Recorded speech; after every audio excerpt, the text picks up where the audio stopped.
All right, we are back for another riveting discussion about not football, which has been an absolute war zone today in the community.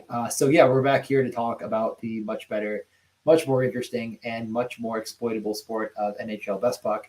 The only ones bringing you any, real content about hockey. We're going to talk about players who have risen up the board from last year, and some players that have fallen very far, as well as other news notes, anything we can really go over before we get into a draft, probably earlier than normal here on the Morning Skate podcast.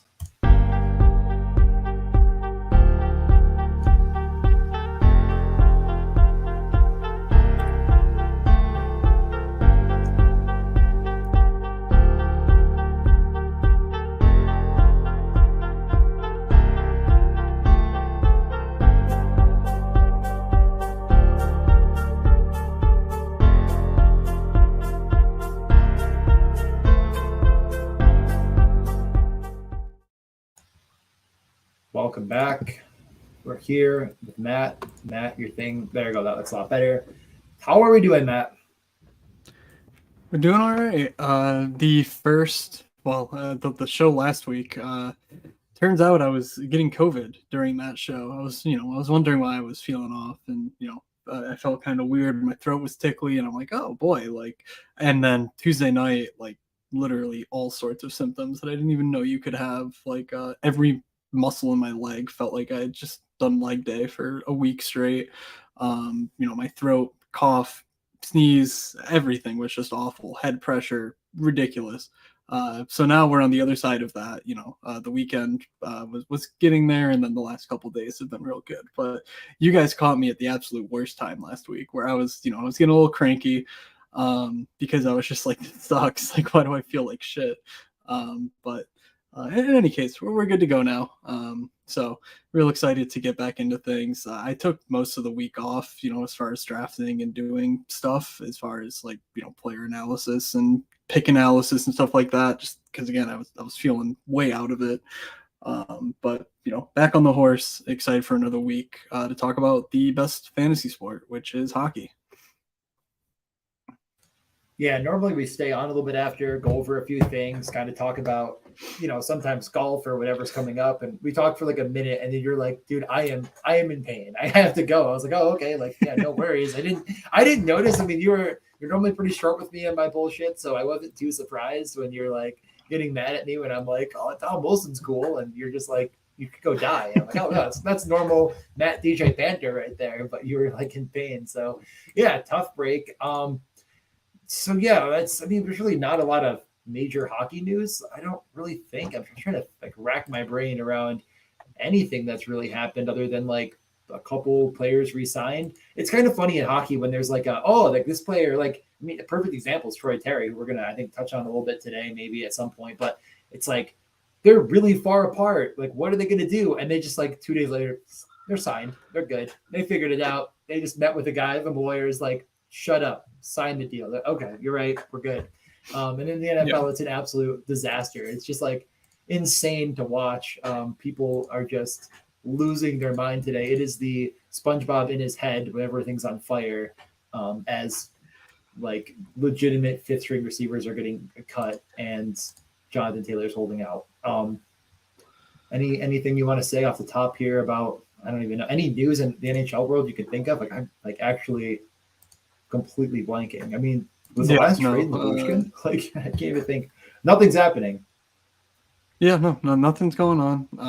It's it's the dead of the off season, so I don't think there's too much to be surprised about there. But we had a couple PTOs, but I don't think any of those guys are relevant.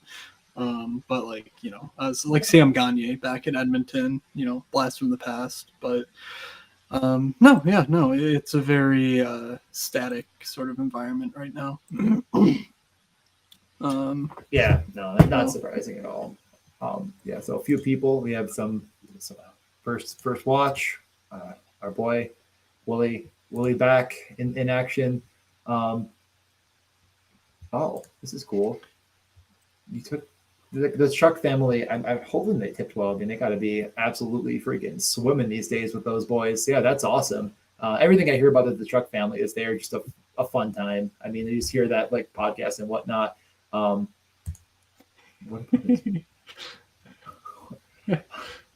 yeah. Okay. Yeah, Matt.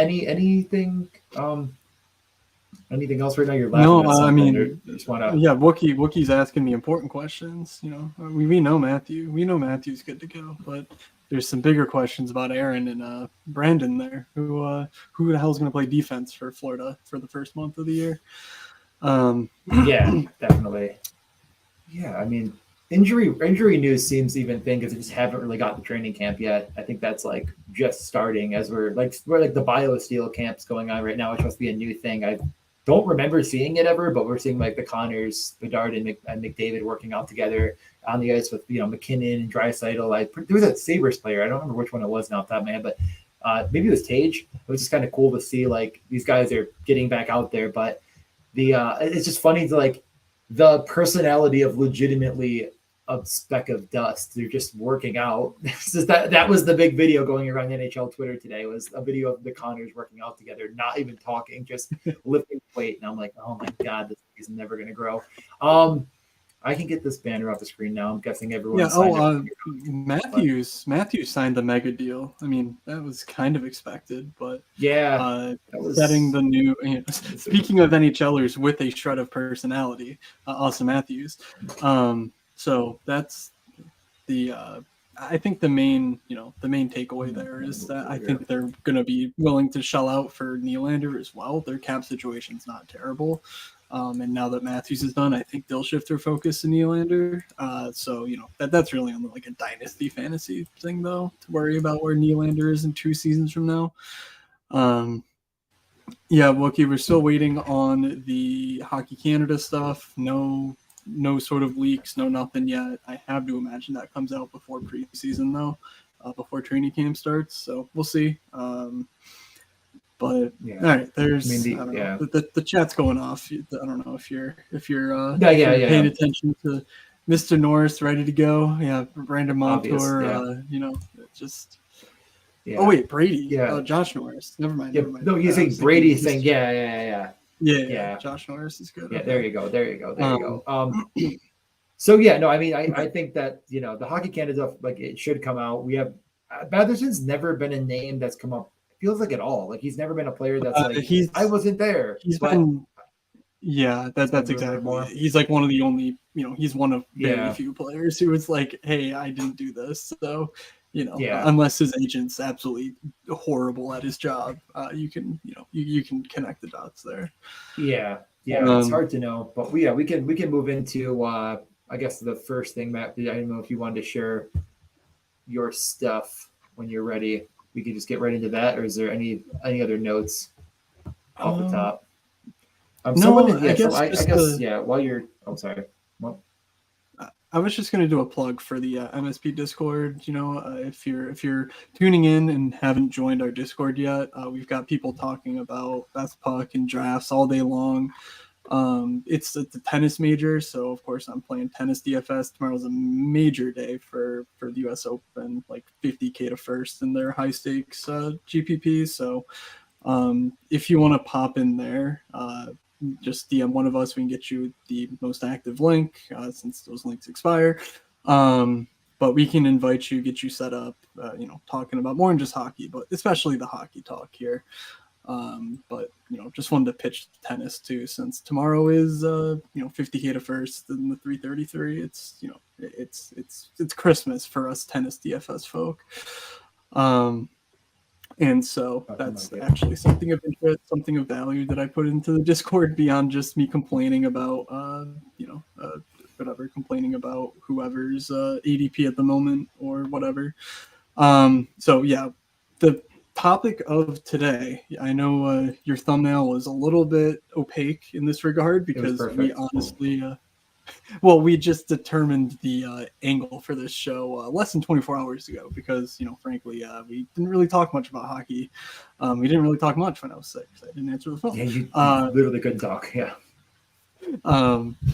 So I basically wanted to quickly sort of take a snapshot of where ADP is at this moment in time and compare it to last year's ADP. So like I'm not going through I'm not going through like as of August 29th last year's ADP.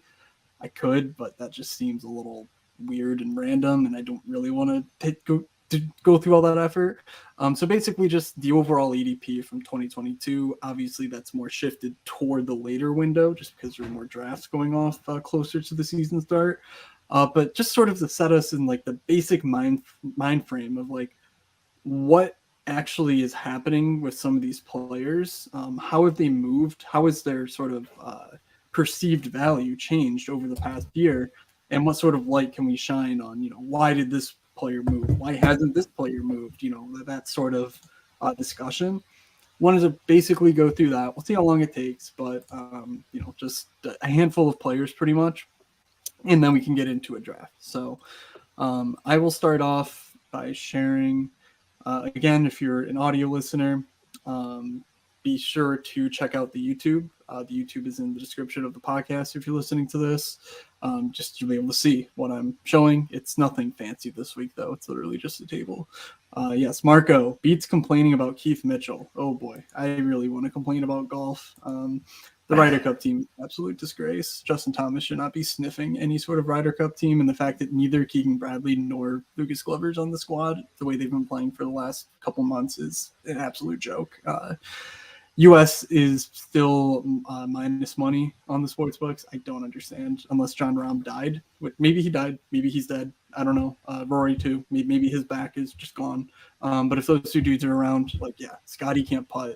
Everyone else on the US is just a gutless loser. So I'm laying some money on Europe.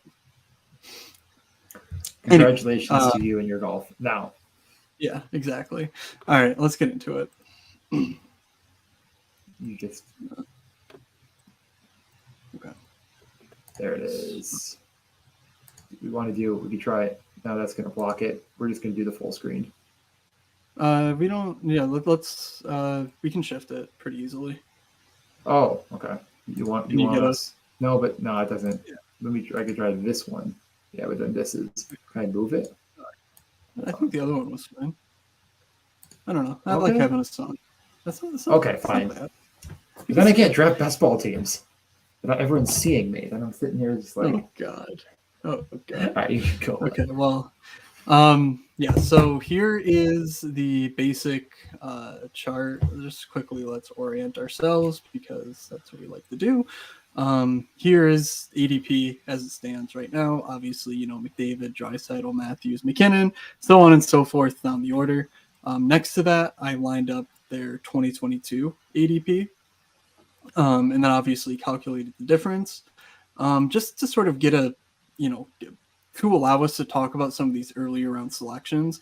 I benchmark things in terms of percentages. So basically, how far up the draft board did you climb, for your specific position? So like, for example, Matthew Tkachuk was going at pick 14 last year.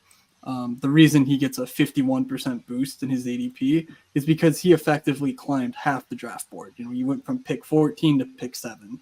So that's sort of how we are orienting things here. As far as when we're saying percentage increase, it's just a way to sort of cheat and make sure we're not only talking about round 16 guys that are now round 11 guys or whatever. I just think it's a bit more interesting this way. So let's first start off with the biggest movers so far. So year over year, I think Jason Robertson and Tage Thompson really fit into almost the exact same mold, in that they had monster seasons last year and they shot a ton. So it's not like they're, generating a ton of points, ton of, assists, I should say. They're just getting fantasy points in all sorts of ways and really put their stamp as MVP contenders in the NHL. So no real surprise to me that they're the two largest movers. Right after them, Tim Stützle, we can come back to him, but Jack Hughes also, Jack Hughes had an absolutely monster year. All these dudes are basically top 10 shooters in the NHL plus their point production.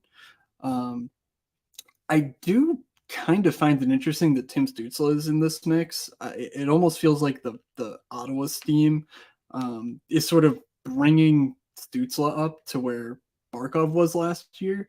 It's a little different because Stützle is a wing, which is a bit more valuable, just given the context of the environment we're drafting in. But Stützle, was 66 in that Corsi per 60. He's not as strong a rate shooter as pretty much any of the top 20 as far as the wing position is concerned. So while his ADP is a bit behind these other three dudes, that we're talking about, it's still a little high at 16 for what he brings to the table.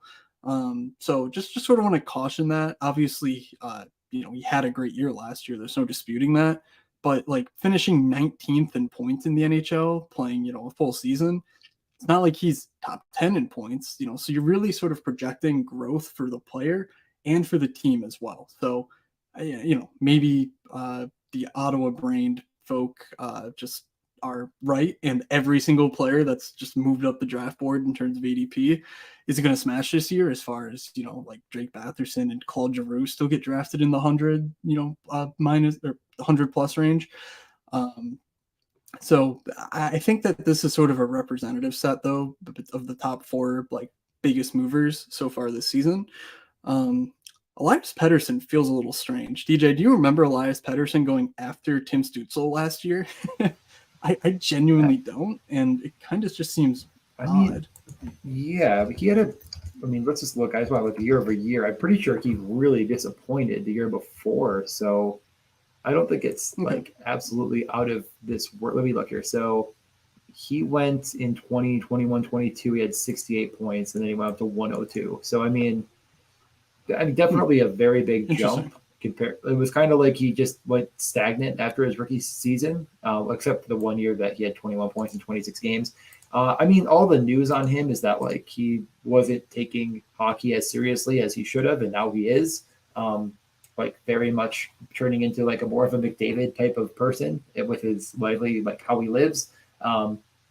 So I don't know. I think he's, but it is kind of crazy. Yeah. Just sort of didn't get there the year before, but people are burned. They don't want to go back to a guy. It's pretty simple. So I guess it makes sense a little, but was probably very not a good take. Yeah, so maybe a bit of overcorrection last year for Pettersson. Where he's going now, it seems a bit aggressive. We've talked about it in the Discord a decent amount, where it's like if you're taking a Tage or a Pettersson, you're really, you're sacrificing a place where you could try and quote unquote beat McDavid at a different position, at the wing or D or goalie position, and you're really betting on those guys keeping you in the ballpark of McDavid, because you still need to invest premium capital in the other positions to keep up with that McDavid team. So I don't know that I love that bet. His ADP has been, I think, as high as the 13 to 14 range, and now it's settling back down toward like the 20s. So it's fine. I totally get it. But after we get through Pettersson, we get to two defensemen in Dahlin and Erik Karlsson. I don't think Karlsson needs much introduction. He had an incredible year last year, over 100 points for a defenseman. It's just insane. Rasmus Dahlin, though, I was honestly surprised to see him go so early, so early in the draft process. I thought Dahlin would be one of those guys who started off in the, the 70s, the 60s, and then climb from there. That hasn't happened. So he finished seventh among D in points with 73 points. Mind you, every single defenseman not named Erik Karlsson finished in the 70 to 76 range. Like that's where the rest of the top 10 are. So there's not a huge difference there between Dahlin and like his counterparts not named Erik Karlsson. But the thing that Dahlin does so well that I think is accurately reflected in his ADP, or maybe even oversaturating his ADP right now, is that he picks up hits and blocks far better than basically the entire rest of the elite tier of defensemen.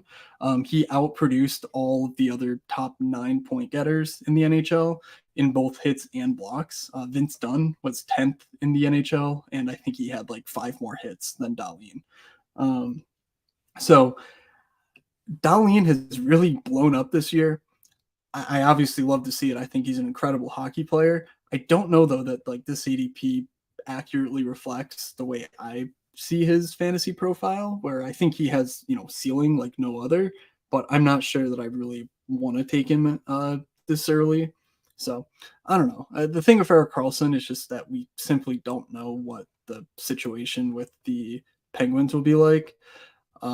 So he's a very much just a point accumulator. He's not going to do a whole lot else as far as like the blocks and hits. Like he'll do some, but not as much as Dahlin, for instance, which is why you're getting him 10 spots after Dahlin. DJ, feel free to cut me off if you ever want to talk about any of these dudes. But no, I mean, I think a couple threads here. Number one, I think there's 3 total centers on the entire list right now that you have up. This year centers, at least, with that you already talked about. That's Pettersson. Right. There's Nugent Hopkins and Hughes, yeah, and that's it. Everyone else is a defenseman or a winger and a couple goalies. So it is interesting. Defense, yeah, I think I said that, but yeah, it's like that kind of makes sense with what we learned from last year, and what smart people are probably doing, and just forcing a lot more wingers into the mid tier after a lot of like. But 5, if not 6 of the the first rounds are taking centers. So then knowing what we know now is it's going to kind of over time push wingers even up the board further. So I don't think that trend's going to go away. The other trend is just, I mean, besides Erik Karlsson, I think every guy up top is like 22 to 25, 26 maybe. So definitely sort of these guys, every one of them clearly outperformed their expectation, and all of them kind of hit their peak or are coming into their own as a player. So it makes sense, and I think that's something we're going to talk about as we like get into this year, like what our takeaways are. And it's not like it's a perfect science to that either, but that's a couple of things there. But yeah, anything else? Yeah. I'll pass it back to you in the studio. So I think after Erik Karlsson is where we get to some of the more like tenuous ADP climbers, and I am absolutely exhibit A for the Matt Boldy's team. He's all the way up to 41 in terms of his ADP. He was going, in the mid 150s, or I guess the mid 100s last year, very, very late in drafts. Now he had 63 points in 81 games, and that was tied with Jordan Eberle, Tomas Hertl, and Pierre-Luc Dubois. 3 dudes who really don't go all that early in Best Puck drafts. Like, Dubois is the closest, and he goes 30 spots after Boldy. I think the main reason that Boldy's, getting steamed like this is, one, the prospect profile he has, where he has, a very astute, prospects profile, where he's a goal scorer. He's obviously playing with Kaprizov on the power play. And then the second reason is that he finished 23rd in the league in shot attempts. So that sort of shows that, even though 63 points is a ceiling that's not all that, you can find that elsewhere in your draft, you're not going to find many players that can shoot the way Matt Boldy does, and with the volume that he has. So, it is still a bit aggressive, I think, this current ADP for Boldy. Now, again, I'm doing this, so I'm not saying it's wrong, but it certainly is an aggressive projection, I think, to say that Matt Boldy is clearly worth a mid 3rd round pick, or I guess a mid 4th round pick, because that's how math works. But I've taken Boldy as early as the 3rd round. So I just wanted to throw a little bit of caution there. Alex Tuch, I don't really know what else to say about his season, except that he was glued to Tage Thompson, and therefore now he's going far earlier than he did last year. No real reason to expect that not to continue. But him and Zach Hyman are kind of 2 guys where it's how much of their fantasy production is dependent on their current lineup placement, and how sticky is that lineup placement. Now, I think for Tuch we're safe, but there is a chance that a guy like Jack Quinn comes back and he's just, you can't miss him, and therefore he's on the top power play and on the top line because he just has a higher ceiling than Alex Tuch does. It's possible. We know that Tuch is very steady rates wise, so he's safe, I think, regardless of what happens. But with Zach Hyman, he spent 65% of his year with McDavid last year. Obviously, you're going to produce. Now, how does Edmonton take that next step toward becoming a cup contender? If I knew the answers and they let me make the decisions, I would not be playing Zach Hyman with Connor McDavid. Because guess what? Zach Hyman is a good hockey player. They need good hockey players on the ice when McDavid and Draisaitl are not on the ice. So, throw McDavid out there with bums like Leon Draisaitl and Dylan Holloway. And guess what? He can carry positive rates regardless of who he's playing with. Zach Hyman had a 59% expected goal share without McDavid last year, without Leon or 97, I should say. Playing with Ryan McLeod or some other bottom of the lineup type guys, they need that desperately. I'm not saying this happens, but like a smart hockey organization would look at that and say, can we give McDavid scorers and let the guys who actually create the offense play with other players so that we're not, basically relying our entire season on one guy's health? No, they're never going to do this. This isn't going to happen. But it's at least within the realm of possibility that Hyman, because he's so intricately linked fantasy-wise to McDavid's sort of production, that like he could turn into a total zero. So I think Tuck and Hyman are sort of the same mold where like they're not self-starters in the way that a Matt Boldy projects to be as a hockey player. So while they're very similar in sort of their ADP and their ascension year over year, I just think there's a very, key difference in sort of what you need to assume to make those guys good selections at their current ADP. Clayton Keller, 21st in scoring last year, over 82 games played. Worth noting that he only had 11 secondary assists. You have to go really far down the scoring leaderboard to Kirill Kaprizov, who missed some games but finished in 43rd, to find a guy who had less secondary assists. So you could argue that, Clayton Keller's season should have been even more monstrous last year. So, of course, he took a huge leap up the boards. We've talked about Keller before, but I'm really only taking Keller when these other guys are off the board around his ADP. And I'm also making sure to get a Nick Schmaltz or Barrett Hayton later in the draft. It is honestly hilarious that like that stat seems so insane, and yet it makes so much sense in the context of Arizona. But I think Arizona's better. I mean, I think it's like they're still probably the same level of bad, and I think that they're at least going to score more goals, which should just exactly bode well for Keller overall. To get more secondary assists when like maybe Logan Cooley's not awful. Like it's not like he's passing it and now Zach Cassidy just jumped over the boards. It's could be Logan Cooley. So yeah, it is insane, but makes perfect sense. And kind of similarly with Kaprizov, it's like when the right guys aren't out there. I mean, he was dragging corpses to a Minnesota finish line into the playoffs. So yeah, I definitely agree with all that. And then it is funny though, the whole Hyman thing you were saying. It was like last year we were making the exact opposite argument of like Hyman's very draftable because he's glued to McDavid. Like take him and he rose up the boards. I remember he started way later, but now it's gotten to a point where it's like, if he's not glued to McDavid, you made a huge mistake here at pick 20, whatever, like 28, 29, whatever he's gonna now he's up to like in the 30s. But yeah, it's not like it's wrong to take Hyman, but just know that if you're way overexposed, which is why I'm not taking him with every McDavid team. He might be there, but I'm not doing it because there's just no sense. Like I have such a big edge already. I don't need to like, I don't know. Yeah, whatever. You could take him. You don't have to. I just I'm going to kind of split that at that point. I think there's better players. It's just a matter, and that's a price consideration. So, at some prices he's good, and at others he's not. And so that's sort of where I'm coming down on it, where I'm really trying to poke holes in all of these cases. And for example, as we go further down my list here, we get the 4 goalies: Philip Gustafson, Linus Ullmark, Alex Georgiev, and Stuart Skinner. How do we get here? Well, Gustafson wrestled the net away from Marc-Andre Fleury. He was their A goalie. He was getting, 3 starts to every Fleury 2 starts down the stretch. Now, that's not the same thing as getting 4 starts for every 5, the way that, Georgiev or Skinner got down the stretch. But, Marc-Andre Fleury is a year older, so maybe there's even more of a limited net I should say.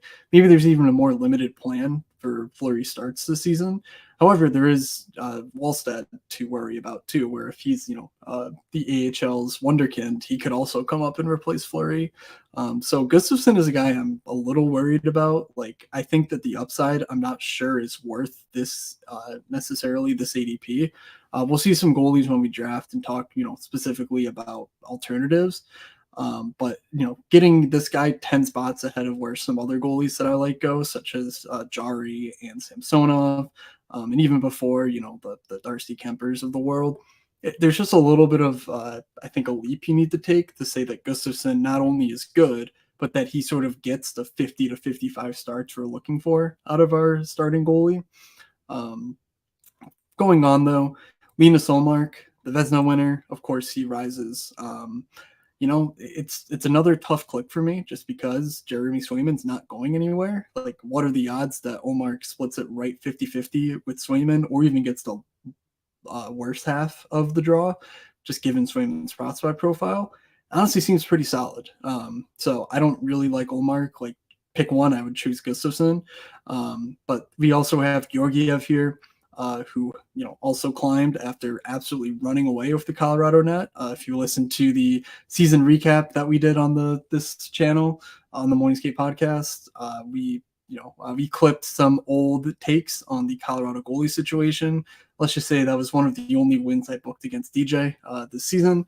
But Georgiev finished third in the NHL in games, tied with Sorokin and Ottinger, clear number one goalie in Colorado. Stuart Skinner really took advantage of Jack Campbell absolutely laying an egg last season. Who knows if that happens again, but he earned 50 starts, or 50 games played, I should say. Some of those were in relief of Campbell awful starts, and basically completely wiped the floor with Jack Campbell. So he'll get the run of the net to start. If he keeps that, it's a bit of an open question. Just finishing up this list here, Evan Bouchard rising from 122 last year to 52 this year. That's pretty simple. He's the king of the Edmonton Power Play 1. He led all playoff D in points by an absolute landslide last season. So we're sort of pushing that. That's why he's pushing up these boards. William Nylander. Kind of interesting, one of the quietest 40-goal seasons in the league last year. Now, I don't think his agent necessarily think that's quiet because that boy's going to get paid. But he had 87 points in 82 games last year, 20th in points, 13th in shots. Fantasy monster, of course, that means he goes in the top 25 of almost every draft. So I get it. It's definitely one of those things where there's not that many wings to click early in drafts, and he's a very, very good one. So, I don't love it, but also it's just sort of the environment that we're playing in. Ilya Samsonov, he does look like the number one right now in Toronto. He only had 42 games, but he was very, very good in those games and got the bulk of the work in the playoffs. Malik here. Any chance Joseph Wall challenges Samsonov? That's totally possible. It's one of those situations where I think it's possible, but it's not likely enough that it's really impacting the way I'm drafting Samsonov. Like, if Samsonov is bad enough to the point where Wall gets the clear lion's share of the net, then he's a total dud anyway. And guess what? If you draft any goalie that's a total dud, you're gonna regret that. Even if you drafted Jordan Bennington last year, despite him playing 62 games, you probably weren't very happy because a lot of those games he was getting pulled and getting negative points and whatever else. So, there's just really no reason, I think, that I think it's much more viable to worry about Ullmark and Gustafsson, for example, and actually lessen your exposure to them at ADP than there is for Samsonov. But of course, you can't rule out the possibility that Joseph Wall comes in and takes over the net. Last five guys. Jeff Skinner flew up the boards. Yep, that's page effect. We've talked about it in the Discord a bit, maybe even on stream. But, gun to head, I would take Jeff Skinner over Alex Tuck personally. I think Skinner's game is more translatable to fantasy, and he's less reliant on the role that he's currently in. But that's neither here nor there. Both guys are extremely higher than where they were last year. Jared McCann, DJ, you got that one exactly right. He took a stranglehold of the power play one job in Seattle. Ilya Sorokin, he's the number one goalie in the league, just by most accounts. If you looked at the ADP sorting of last year, yeah, Igor was really high, but really Sorokin was one of the earlier guys off the board, in net. So we're really talking about more of a, I think, sharpness of the field than anything else, than an actual rise for Sorokin. But he was great last year, of course, and he's gonna, carry a lot of the load for his team. And then Nugent Hopkins, whatever. How could he not get there playing on the power play one all season long, the way that power play went? And Travis Konechny, he and Tippett, you see Tippett here, both guys flying up the boards because, well, Torts actually decided to trust good hockey players, and they really paid us off in fantasy. And so that's where I'll sort of cut off this risers discussion. But obviously you can see a lot of names that we could talk about forever. So DJ, anything else before we get to some of the fallers? No, I'm not really. I mean, younger wingers moved up, and we're going to see who moved down. But yeah, the goalie, I mean, anytime you're drafting a goalie, you're just taking the upside. Like, you can't take a goalie and be like, oh, well, what if it doesn't work out? It's like, don't draft him. Like, I don't know. I mean, yeah. So I don't know if Joseph Woll is like in debate of a draftable asset, but like, we're taking a Kara Schmid, if we're taking, Kakinen or whatever in the last round, it's like you could probably mix in Joseph Woll and say you make your case. You could also mix in freaking Calgary Wall. No, what the heck's his name? Wolf. Oh my god, I'm like, I can't picture it because like I'm saying Wolf. Yes, yeah. I'm like, why can't I? Yeah. Like you could make that same debate versus Markstrom. So like, I don't know. They're guys. You raised a very good point there, in that the downside for a skater is almost always going to be they're just playing a little bit less. They're playing 16 minutes a night instead of 18 minutes. We're not really drafting guys, unless you're me trying to draft freaking Alex Holtz last year, who are going from 18 minutes a night to 7. Whereas for goalies, you're literally talking about dudes who, like Jack Campbell, he was projected to play 65 games, be the number one, whatever. Guess what? He sucked. He played 30. Like, he disappeared for fantasy purposes. And that's just not going to happen with skaters like that we're drafting in these drafts. So I think with any goalie selection, there is just that inherent volatility where there's only one job per team. And so you kind of need to lean into that, or else, like you said, guess what? Every goalie is going to be bad. It's, like, you can make them a case to be terrible because that happens to every goalie, at some point. So anyway, moving on to the largest fallers so far this year. Now, again, this is benchmarked to their ADP. So, last year, Patrick Kane was going at 35. So he technically fell down three draft boards to now be at 143. So, he fell 35 slots, and then another 35, and then another 35. That's how you get to this 310% number. So this is sort of trying to estimate the magnitude of the falls. Patrick Kane, he was old. His team was bad. He got traded, and now he's hurt. He doesn't even have a team. So, of course, you should not be taking Patrick Kane. Regardless of whether he signs with someone before training camp, he's probably not going to play before mid-season. So, there's just absolutely no reason. Huberdeau and Barkov, they're very different stories than that. They were just both pathetically bad last year as far as fantasy. But Huberdeau had a 9% advance rate. Guess what? He burned a lot of people last year, hence why his ADP has fallen. Honestly, I don't know if it's even fallen enough to the point of being fantasy relevant. But in any case, Barkov, very similar deal. I was actually shocked to see this. I hadn't really looked at it before today, but a lot of people were drafting Barkov in the sort of 1-2 turn. I thought to go with Matthew Tkachuk. The Barkov Tkachuk was a very comfy 12-13 type selection. Matthew Tkachuk had a 36% advance rate. So, not quite Pasternak, who had a 48 or so advance rate with to McDavid like 50 last year. But, Tkachuk was very, very good for your teams. Even though Barkov was tightly correlated with Tkachuk teams, he only advanced 12% of the time. That's terrible. Barkov definitely takes a hit this year. That's just the thing with Barkov, and Huberto, honestly, when you don't shoot, you have a very low floor.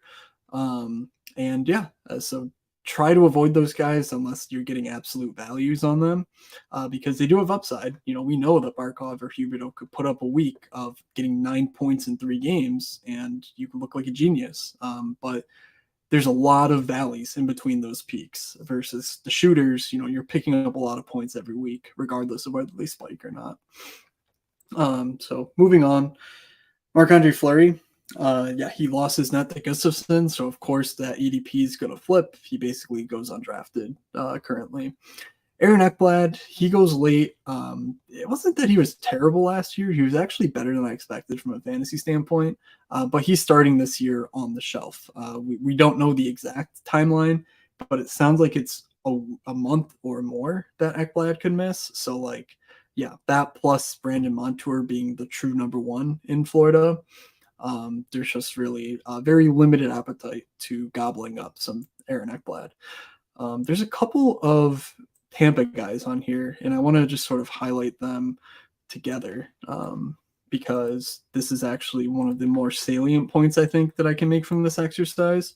That Victor Hedman, a major faller this season. Now, of course, when you get outproduced by your teammate in Sergachev, who had 64 points on the season compared to Hedman's 49, you're going to take a hit as far as ADP is concerned.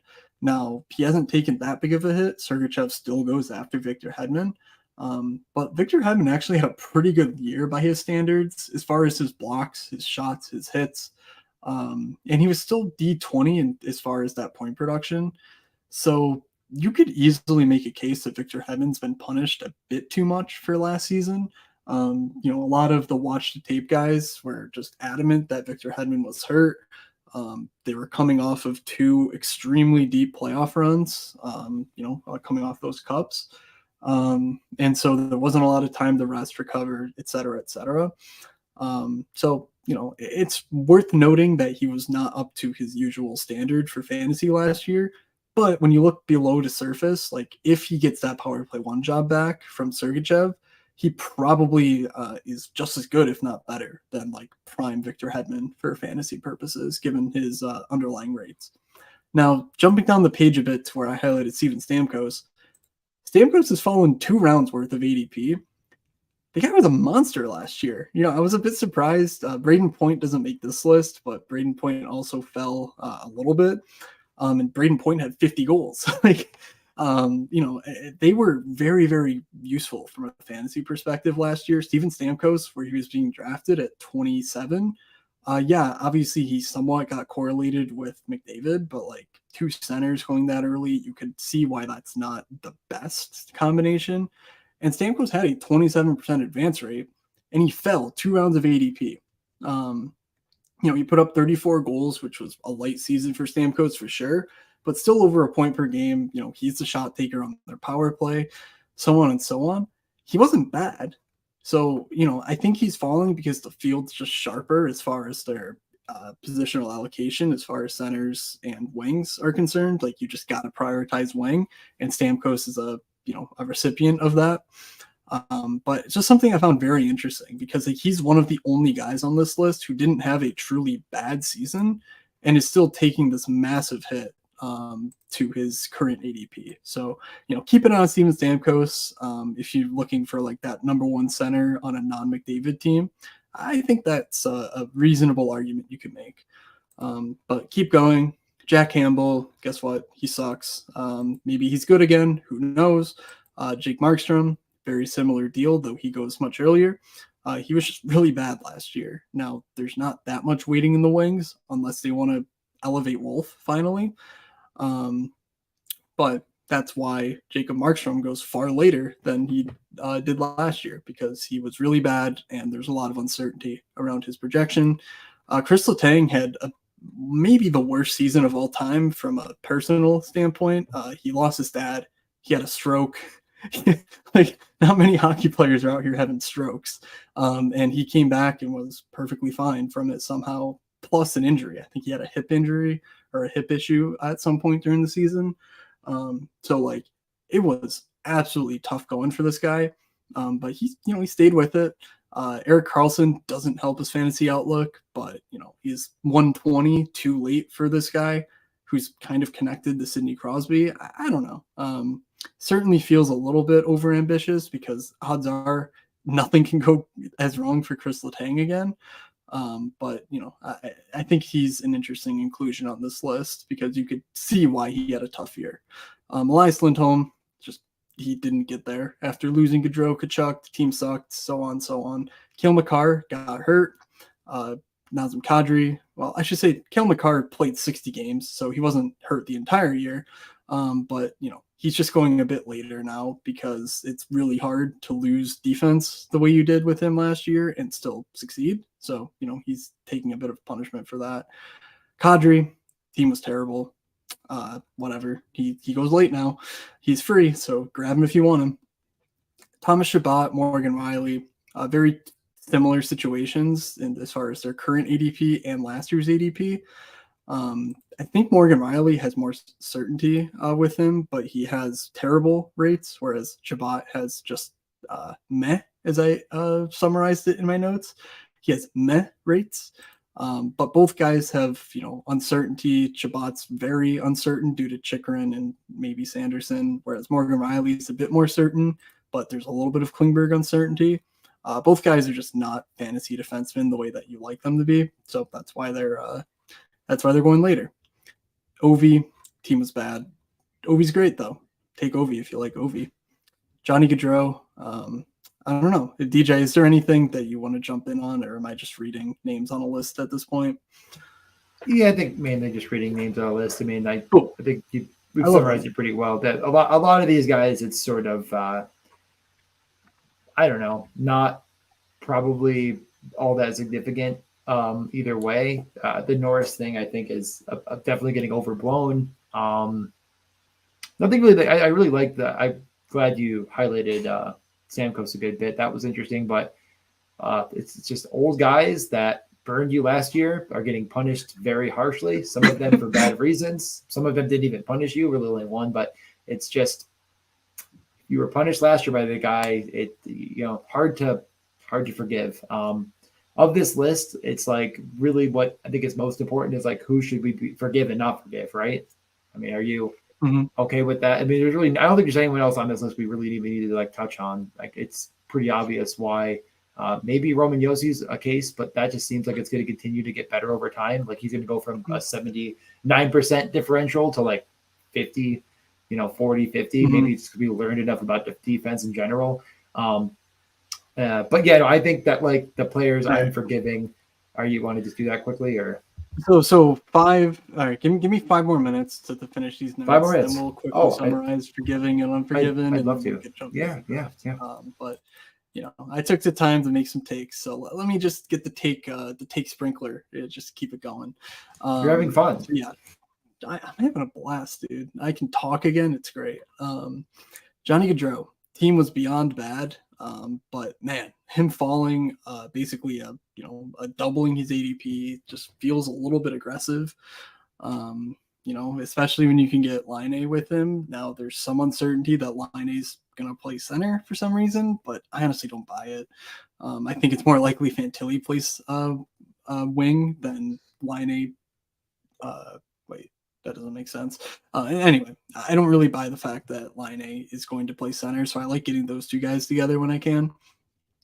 Josh Norris, of course, you mentioned it. Just that's why he's going so late. We talked about Stamkos. Freddie Anderson is very interesting, but the simple fact is, even though he's the starter for Carolina, there's really no questioning that. They are really going to roll 3 goalies, it sounds like. So it's just really tough for anyone to separate and be useful from a fantasy standpoint. So I think even though the team's going to be great, that's why we're seeing him just go late. Sebastian Aho, He only had a 16% advance rate last year. He had 36 goals in 75 games, but it just wasn't enough because he doesn't do enough.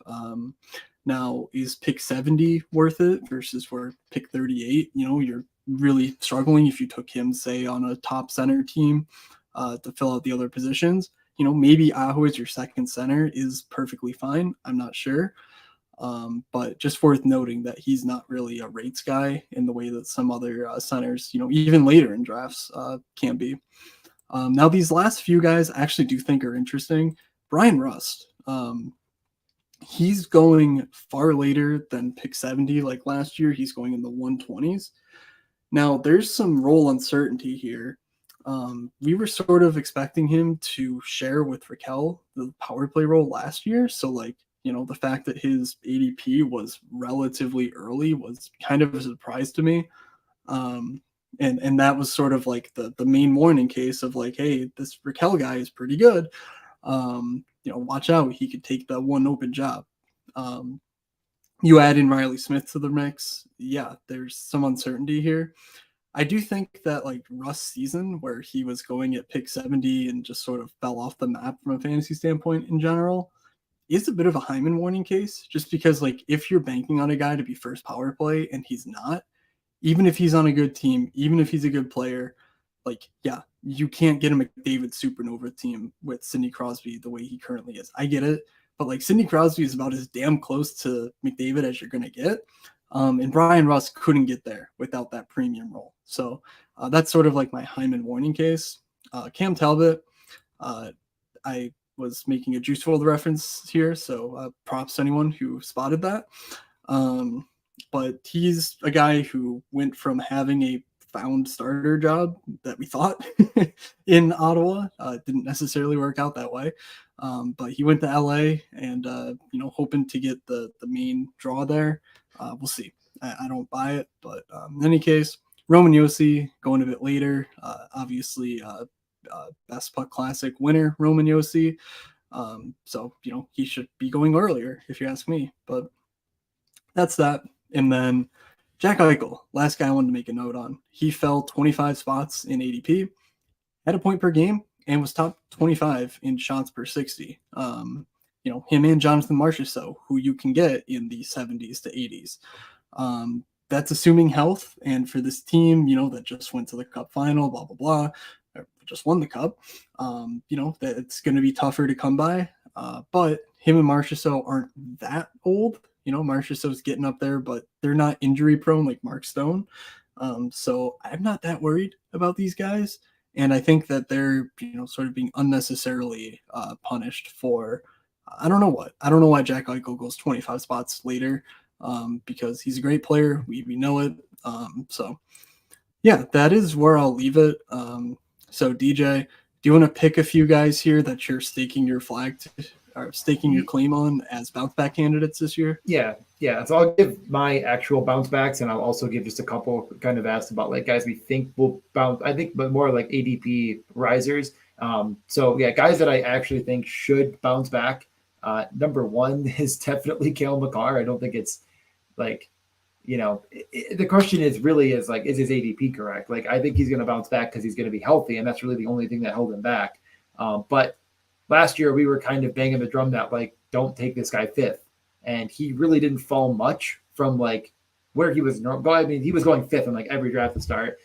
Ended up getting to 6.2. Didn't fall very much comparatively to what I thought. I think 14.5 is a little bit too far, maybe. I think I'm going to start kind of targeting him at that turn a little bit more when it comes in the right spot. But I don't know how much he's actually going to rise over time, unless if what happens, which I kind of think will happen, which will rise, frankly, a lot of the centers, I think, like the Barkovs and the Stamkoses, the Eichels, and the Ahos, will beat a lot of casuals that are addicted to drafting, and NFL drafting, stops, but maybe they'd rather than reinvest in, the puppy returns and blah, blah, blah. Maybe they'll check out hockey if they're fans. And that's great for us, because if they're just fans and they know nothing and they don't watch anything or learn anything, they're going to fall in love with these centers. They're going to be like, holy crap. I could think Sebastian Aho or Drake Batherson. Like, what a joke. and they're going to take Aho. And it's, again, like, it's not wrong. They're taking a better player. It's just not right for this format and advancing and winning this tournament. Not a big deal. So I think a lot of these centers will just rise because of that. People will just draft, 5-5, 5 centers, 5 wingers, etc. They're going to advance if they got McDavid or whatever, and they're going to not advance when they don't, because they're just going to draft completely dead teams when they don't. So yeah, I think this is going to happen. So I don't really think it's as much of like a gut picking guys out of the hat. The guys that are actually good on this list will just rise because of that. But Cale Makar is one that I think fits both sides of that, both like from a just people will draft in perspective, and because they love Cale Makar and they're casuals, or because I think he's better. Another guy that I'll stake. Let me look at the list. Oh, Kadri. Kadri is the one that I'm kind of taking a lot of at the end of drafts. Like, I think if there's any last center in my third center that I've been coveting a bit more than others, it's him and Norris. Frankly, like, Norris is kind of coming into fruition a little bit more, but at least with Kadri, I'm like very confident in his role. He's a good rate shooter. It wasn't the best, but I think that this Flames team just could be better just by subtraction of their coach. It could just be a little bit more fun. And I don't think Huberdeau's useless. Maybe they'll put him together. Like, we don't really know, but that ambiguity, I think, it only help him. Like, it couldn't make it worse for his role, line mates, etc. Like, I think he's only going to get a little bit more as the team tries to score goals again. Anyone else? I mean, yeah, I think I'll stop there. I don't know if there's really any goalies that I'm all that interested in. I'm, grabbing pieces here or there of Markstrom. Like, I got like 2 teams of my 56. I'm not taking any Freddie Anderson, to be honest. Maybe at some point if it absolutely has to happen. Talbot, I was sort of on, but I think I got enough at this point to last me 150 teams. I drafted like 3 or 4, and then I was like, this guy actually might just be useless. But I'm more or less trying to fade that. I mean, I was high on Shabbat at first. He was going like literally in the last round, but now I don't know. He's kind of he went up to like 135. He's leveled back to 145. I think I'm kind of, again, I've taken enough there at where I got him early on, so I think I'm good. What about you? Okay. I think if I'm betting on guys to beat their current ADP, just sort of as seen on the screen here, I think Johnny Gaudreau is a guy I like for that. I just think the team can't possibly get worse, and I like a lot of the pieces. I think losing Zach Werenski and not having any defensemen was a big problem last year. Like, they just couldn't move the puck. I don't think that'll be an issue, even though I don't love Provorov and Severson. Like, they're perfectly serviceable, and I don't think Gaudreau will have as much of an uphill climb as he did last year. And then the Tampa guys. I mean, Stamkos, that's a guy who I have not gotten enough of, in my opinion. And just sort of reviewing this sort of made me realize that, this guy, is everything I look for in a fantasy player. He's the number one option on the power play, et cetera, et cetera. And yeah, you got to bet on health, but he stayed healthy last year. So why can't he do it again? And so him and Hedman, with Hedman's rates being fine, the way I pointed out, I think those are the 3 guys that I'm most interested in sort of upping my exposures to, having done this exercise. So, well, let's cut it there. Thank you guys for putting up with that, of course. But let's get to the fun part. Let's get to the draft. Yeah. You ready to join? This up. Yeah, pull this up while we're moving over. Yeah, it is interesting to see a couple of guys that really haven't moved too much, but yeah, I'm gonna 3, 2, 1, enter. Yeah, it was at 5. It was completely unfilled before we started. Nice. Yeah, I don't think the rankings are okay. I don't know what just happened. Hold on, I'm trying to. Where is the hockey draft? You guys already filled it. That's great. Oh, okay. Yeah, that's why it just completely glitched out. I don't know where I'm drafting that, but no, it looks like I got the last spot. Okay, yeah. You got the last spot, yeah. Wow. Okay, I'm gonna pull it up. Hold on. Let me just wait. No, I gotta remove. I gotta present. I gotta share screen. I'll stop sharing. See if that helps. Yeah. No, it's not you. It was me. Turn it back on dark mode. Okay. Yeah, no, it was tweaking out because I have so many drafts open. I'm just having a hard time figuring it out. The influencer. Mark. That's a good one. That's Yeah. a good one. Oh, The yeah. influencer Oh, 201. That mean I'm always drafting first in some capacity. So yeah, I'm up to 8.9, 8.9. I mean, it is kind of crazy the top four. I'm just well overweight on right now. I guess like not well, but I'm overweight on all of them just because of how much Matthews I took early on. Um, Mhm. I will hopefully and I believe have the low on him. I think at 8 or 9, just won't get matched. So hoping I have some unique teams in some capacity. My exposure should be updated, but the rankings are just not. And I'm going to alert Brick to that again tomorrow. He told me he had them, but that's okay. He's got bigger fish to fry. Oh, Jay joined us as well. Jay, I think Jay mentioned he was going to try to join. He got the 5. So yeah, we'll get that updated in the break draft caddy. Yeah, he kind of was like, hey, like you want any of this? Because he was like asking about the correlation and stuff, and I was like, do you want any of this stuff? And like also the rankings are a little bit off right now, but we just updated them. Like here you go, and he just said thanks. And I was like, oh, did you want anything, or did you just? I think he's busy with the footballs as we finish up the season, which is totally fine. I don't think that many people need too much of a cushion at this point, but yeah, no, we're rocking to the right start. Pretty typical here. 5. I guess as you alluded to. I guess no, I can't believe we didn't get a single comment because people will get the pitchforks out if you say anything negative on Mr. Draisaitl, and you literally called him a bum, and I saw nothing in the chat. Of course, I know, Matt, you're not 100% serious when it comes to that comment. Like, you don't think he's a useless asset or anything, but I do know that, and I kind of agree in a sense of like, I feel like there's like people just watch NHL differently. I don't know how else to say it. Like, when I watch the game, I'm often like he just doesn't look like the best player in the world or something. You know what I mean? I think I'm gonna do the Kyle McCarr thing here. It's hard to describe.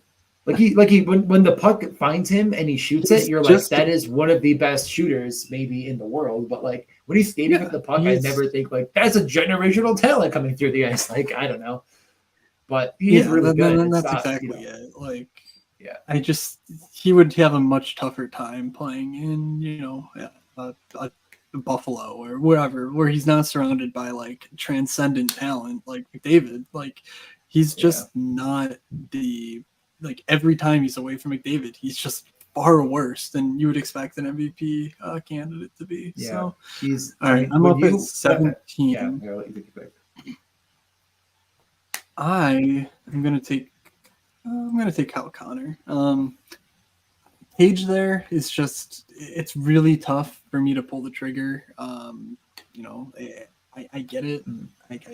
I know why you have 16% of Tage.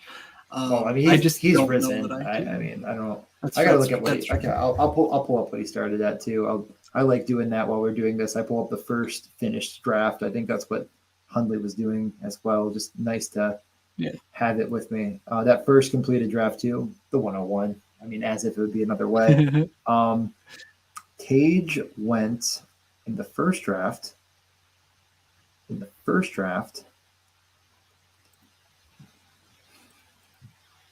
was ADP 17. He went 12. So started the trend of moving him up. But yeah, he's kind of, it's about his range.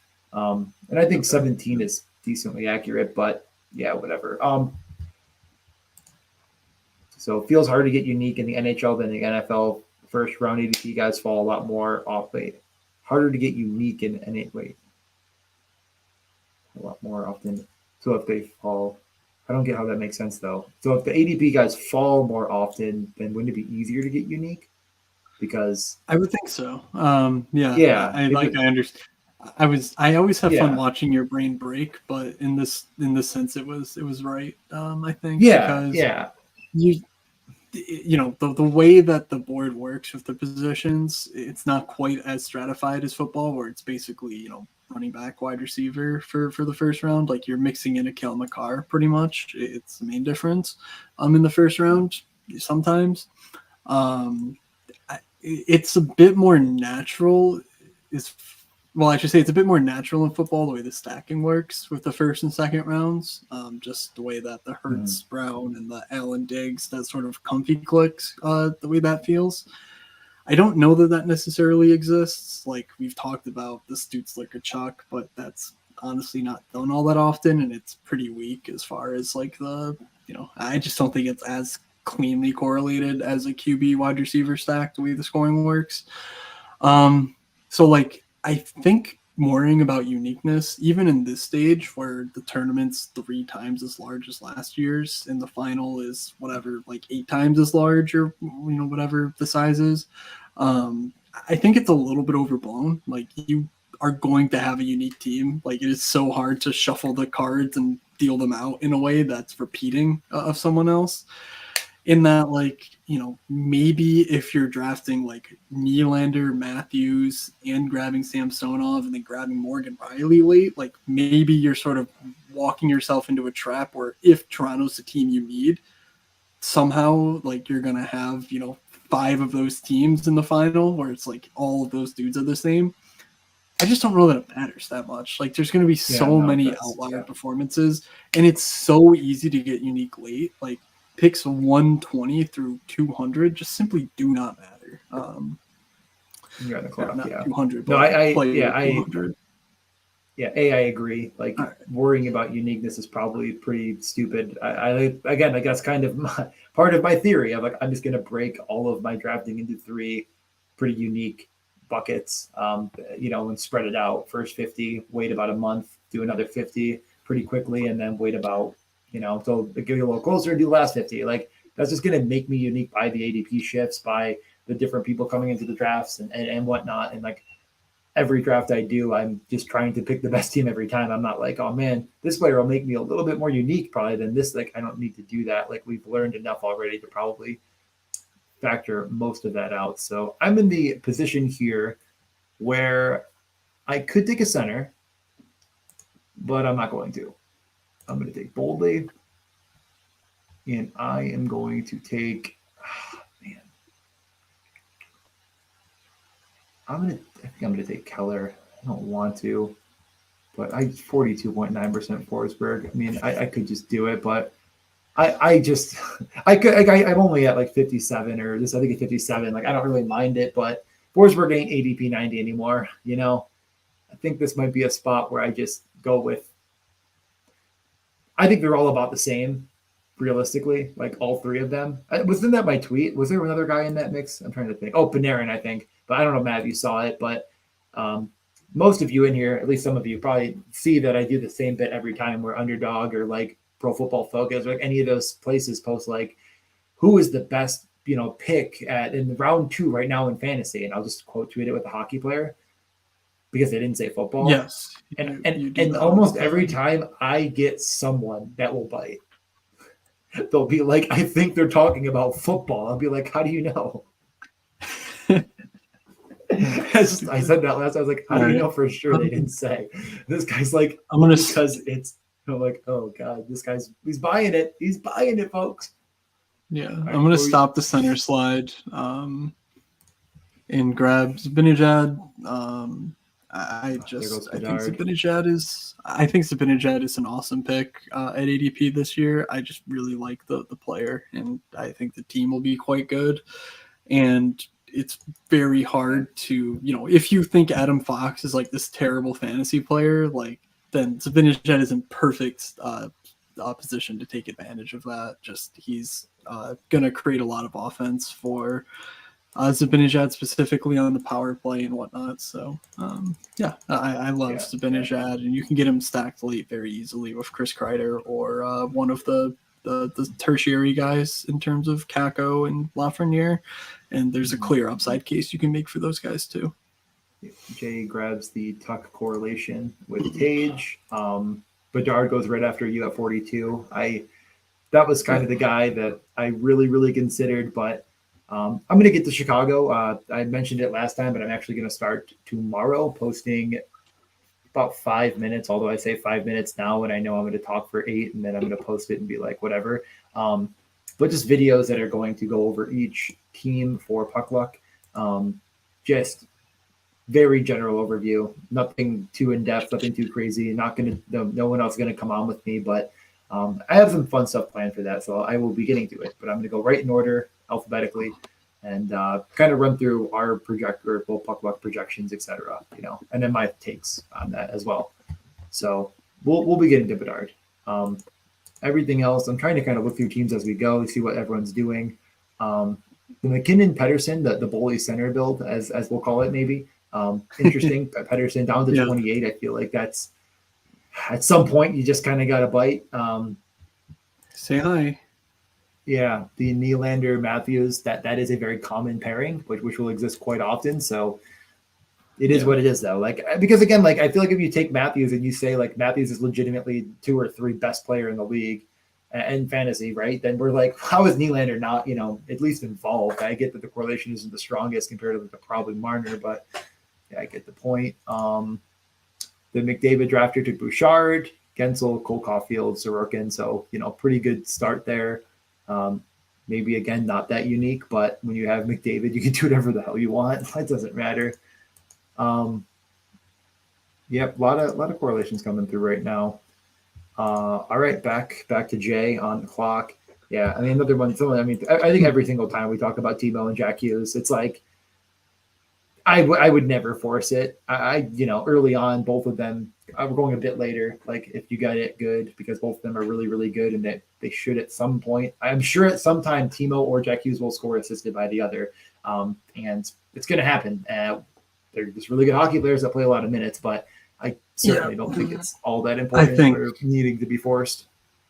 Yeah, I think I made this case last week, but if I didn't, and it was just in Twitter messages, then I will restate it here. I think Timo is. Yeah. Okay, I think Timo is the worst second round pick on the board, as AP snipes Kreider right before me. That's fun. So the thing about Timo is that he's not a goal scorer in the sense that he's not good at scoring goals. Like he shoots a lot, so therefore he scores, but he's not a goal scorer. So Stamkos. It's more an issue that one, he's not going to create goals on his own, and two, the role that you're placing him in to have him score the goals on the New Jersey power play is so freaking difficult to predict. I didn't even mention Tyler Toffoli last week, or I mentioned him later or something. It was just like completely egregious, where it was like, oh, like all these dudes, Dawson Mercer, Tyler Toffoli is like the number one like chief exhibit of why that's just so risky. Where the downside for Timo Meier is literally Victor Arvidsson. Like he could be Victor Arvidsson. Hey, Totally. That is totally a possible outcome here. I'm not arguing. Just don't besmirch the good name. Don't get me wrong, but you never take Victor Arvidsson in the second round, and if that he could be as bad as a fantasy draft winner. Okay, good one, Matt. You have to a fantasy draft winner. Okay. In the second round, you think Victor Arvidsson wins you fantasy drafts? Got it. Thanks for. That's not what I meant. I'm gonna stop. But talking. I heard what you said. Yeah, you got me. No. I agree. I get it. The only difference I'd say between those two in that comparison is that Timo Meier has a much higher floor because he hits quite a bit. But so Arvidsson does too. Like Arvidsson? you're not getting any. You're not getting me to say anything bad about Arvidsson, but he's going to pick up a lot of secondary points. Arvidsson, how many hits did Arvidsson have last year? I don't know if it's on my screen. I'm looking at it. Yeah, okay. He had 25 hits to 154. Yeah, same guy. But okay, look at Brady Tkachuk. Like, because like the argument is, like Timo, blah blah blah. Like, yeah. Okay. Brady is the reason that you're talking about shades of like that's not a second round pick in Timo Meier. A player of his profile locked into a role like he was last year is a second round pick. He was going in the second round last year. It makes perfect sense. But like he's not locked into this role. I don't think people realize that, and so that's why I'm just not going to take it. Like, I'm going to hope that for half the year he's not there, and that's going to be more than enough to absolutely tarnish his output. So, okay. Really quickly, while we're waiting, can someone in the chat tell me who I should take between Sean Tucker, Cordell Patterson, and Keontae Ingram? You know what? I'll include Zach Moss. Last pick in a slow draft here. If anyone just in the chat wants to pick for me. I mean, actually, don't say Foreman? Did I say Foreman? Yeah, Foreman, Patterson, Tucker, Ingram, Moss. You could convince me to take any of them here. Actually, I already have Deion Jackson. Maybe don't say Moss. This is a good chat. No one cares about football. Yes, this is basketball. Thank you, Wookie. Thank you, Wookie. Yeah, I know. Now I don't want to take Moss, though. I said his name, but I took Deion Jackson. Did you know JT was on PUP, though, DJ? I Are you not? Oh, you. Wow. Okay. I'm going Cordell. Did I not, dude? Of course I saw it. I mean, I'm literally max entering like multiple best ball fantasy football contests. Like, I'm not. The bit is funny, but I'm in a safe space right now where it's a bit. Like, it's funny though. I mean, I think football's a much worse sport, and I definitely turn on hockey at 5 p.m. on Sundays. Like, that is true, but like, I don't actually like despise football. Like, I don't think it's like actually, you know what? I would say that, but I feel like every week I will say I hate football more than anything in the world. Every Sunday, I just forget. Yeah, it's I forget for a while. Selective amnesia. Like right now, I haven't lost a football slate, so it's not my least favorite sport. But I would say that for a fact, I have never turned on a football game where I wasn't gambling. I would say that with 100% certainty. Well, I mean, since gambling, I mean, you know, like in the past so many years, like I would say wasn't like 5 years old betting on football, but you know what I mean? Like in recent memory, no. JT Miller at 73, bit of a slide there. I noticed that as well. Kind of centers already falling down the board. We can get back on track. Yeah, I went Cordell. I would have done Zach Moss if I didn't already take Deion Jackson, but I'm not going to handcuff freaking complete garbage running backs. All right, so let's see. Aho is still hanging around. JT is still hanging around. Yeah. Oh God, I really thought I was going to get Marchessault, didn't I? Oh, you took him. Oh, yeah. Jesus. I guess he was never going to get to 84 in a bazillion years, but I was like, when did he go? One pick after. Dude, someone took Jared McCann, 66. That's it's getting crazy out there right now. All right, Hedman goes to Jay, who already has Miro Heiskanen. That's an interesting allotment there. But he has Tabassi, so a little bit of backdoor Tampa action in Jay's future, maybe with Brandon Hagel. We'll see. Yeah, the wing run in these drafts, always. 150% is just it's a war zone every time. We be pissing green. Yep. Oh my God. I wonder too if like there's any. Never mind. All right, I pick 80. I'm gonna grab Stuart Skinner. Really, the last goalie before the teardrop, in my estimation. That is the correct take. I was hoping he would somehow be there, but alas. These waters be getting shallow. Yeek. Ooh. God. Calling names in the chat. Yeah. Well, you took point from me. Like I had Kucherov. I get all the Tampa now, and you guys just took all the Tampa. Yikes! I really just don't want to take anyone here. I'm just gonna do your Tushkin thing, just so I take a winger and don't cry. God, we already have Kellen McCarr. Goalies are decimated. Don't like any center. God. taking Nurtushkin and Busnevich way above ADP, just nuking myself for no reason. The man is in shambles. Oh God, Sergachev goes too. I thought he'd get back to me. What the heck is his ADP now? 93? I guess he was there. I could have taken him, but whatever. Thoughts on the Nichushkin Insta story? All I know is that he donated $30,000 of his own money to kids playing hockey. So that's the side of Nichushkin I choose to see.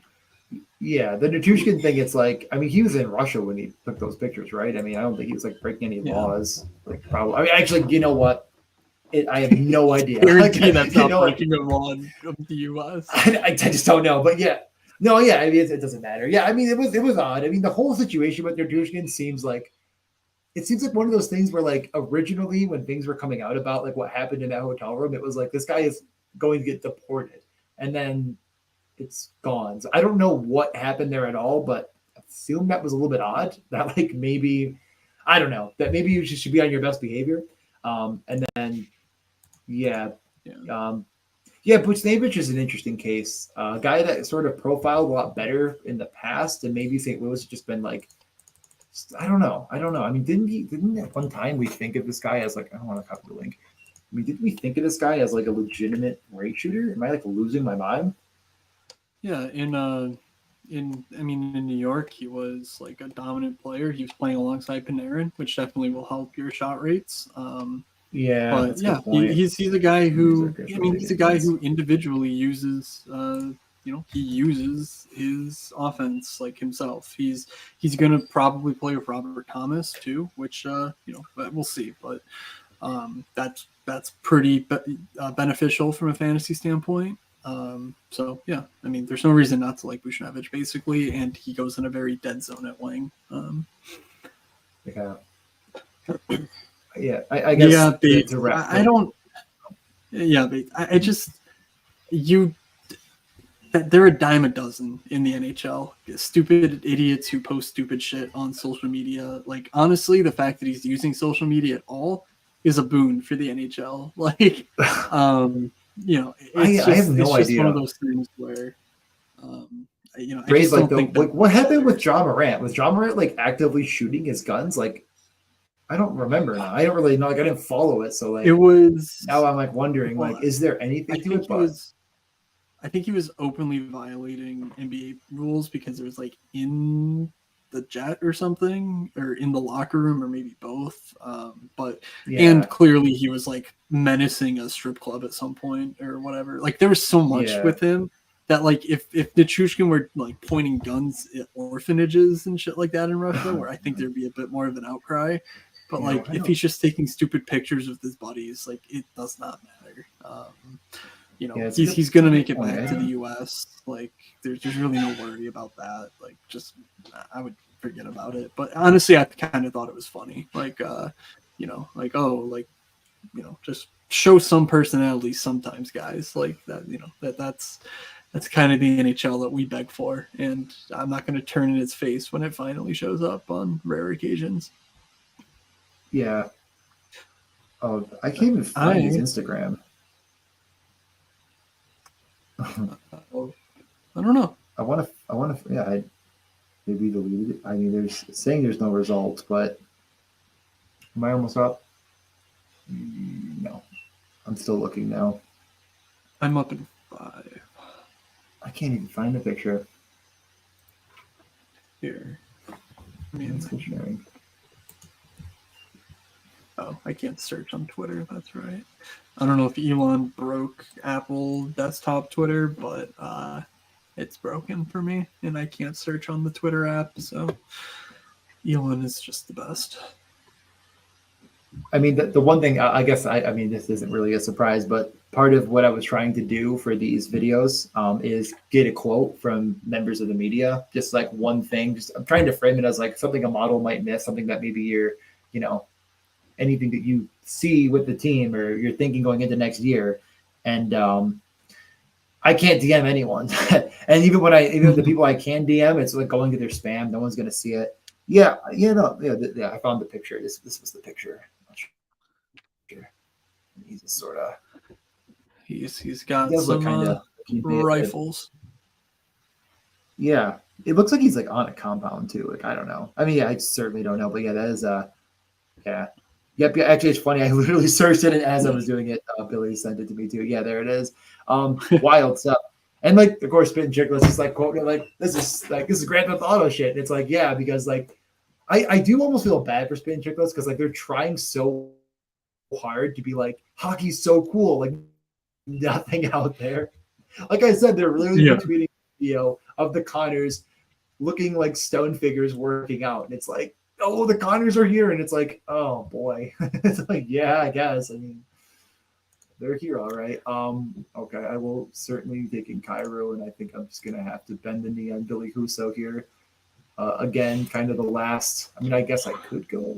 Yeah, I'm gonna take boom and boom. I hate to do it to myself, taking Billy Huso. I mean, not that. I mean, the Detroit net is certainly like Huso's. Like, I don't know if he was all that good last year. You could argue. I mean, I guess you could argue pretty successfully he was not very helpful, but I just have no faith in James Reimer stealing starts. And then other than that, I mean, is there maybe a prospect I'm not? I mean, they have Kosa, but I think he kind of fell off the map too.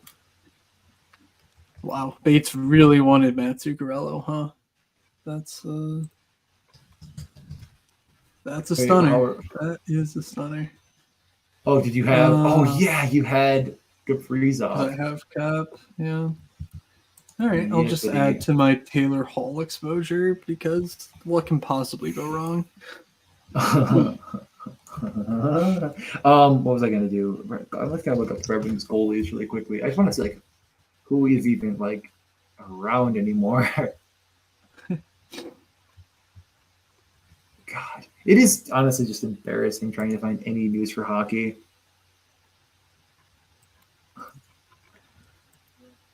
I can't even. Okay, this is just like unbelievably difficult. Like, let's check CBS Sports. See, I just want to see if anyone has like an updated version, so I don't have to think.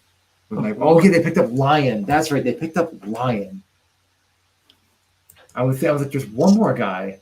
Not that he matters. I'm sure he's just a safety insurance. You can chalk Huso in for a start on any Pride night. Yeah, DJ, you need to pressure Detroit into hosting just like a monthly Pride game so that you guarantee 25 starts. Oh, because Reimer's the backup. There it is. I was literally like, oh, actually, yeah. Okay. How about Pride Week in championship?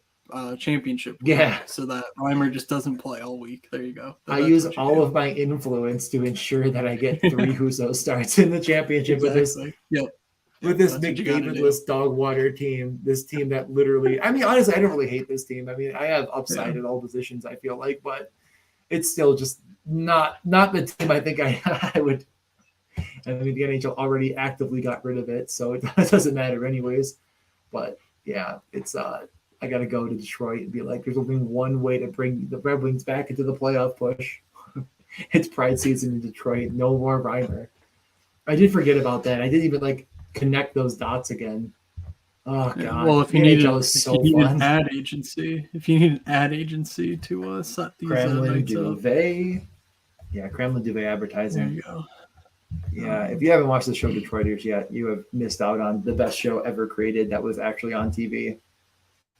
That is the #1 funniest show, and it's a landslide. It's not even I feel like anything that anyone could send you from The Office, being like, this is the funniest scene in The Office, is passed by the opening scene in Detroiters, without a doubt.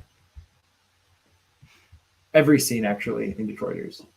The opening scene in Detroiters, they dump hot tub water on a guy. I mean, that's just, it doesn't get any better. Do I watch Letterkenny? So first off, I'd say this. I do watch Letterkenny, and I'm all the way caught up, but whoa. Letterkenny? I don't know. Am I saying it wrong? No, you're saying Letterkenny. No, don't. Letterkenny's really good, but honestly, I couldn't be more excited for Shoresy season 2. That is actively the thing that's all I can think about. What's the release date actually? I think it's right in line. It comes out sooner in Canada. So I may need to illegally try to find a way to watch it when it originally comes out. October 27th, I think, for us. If you haven't watched Shoresy, now that is good stuff. No, I think Letterkenny, again, like it kind of fits a different mold of show for sure, but like it's really good.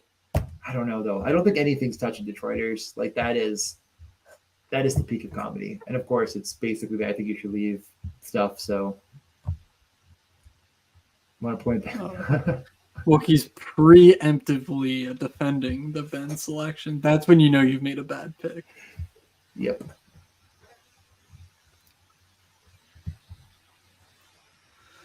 All right. Bennington. Yeah. Okay. Yeah. Anything to. Yeah, I know. I was gonna take Bennington. That was like a debate I had last round, but I just could not actually pull the trigger just to go with my St. Louis.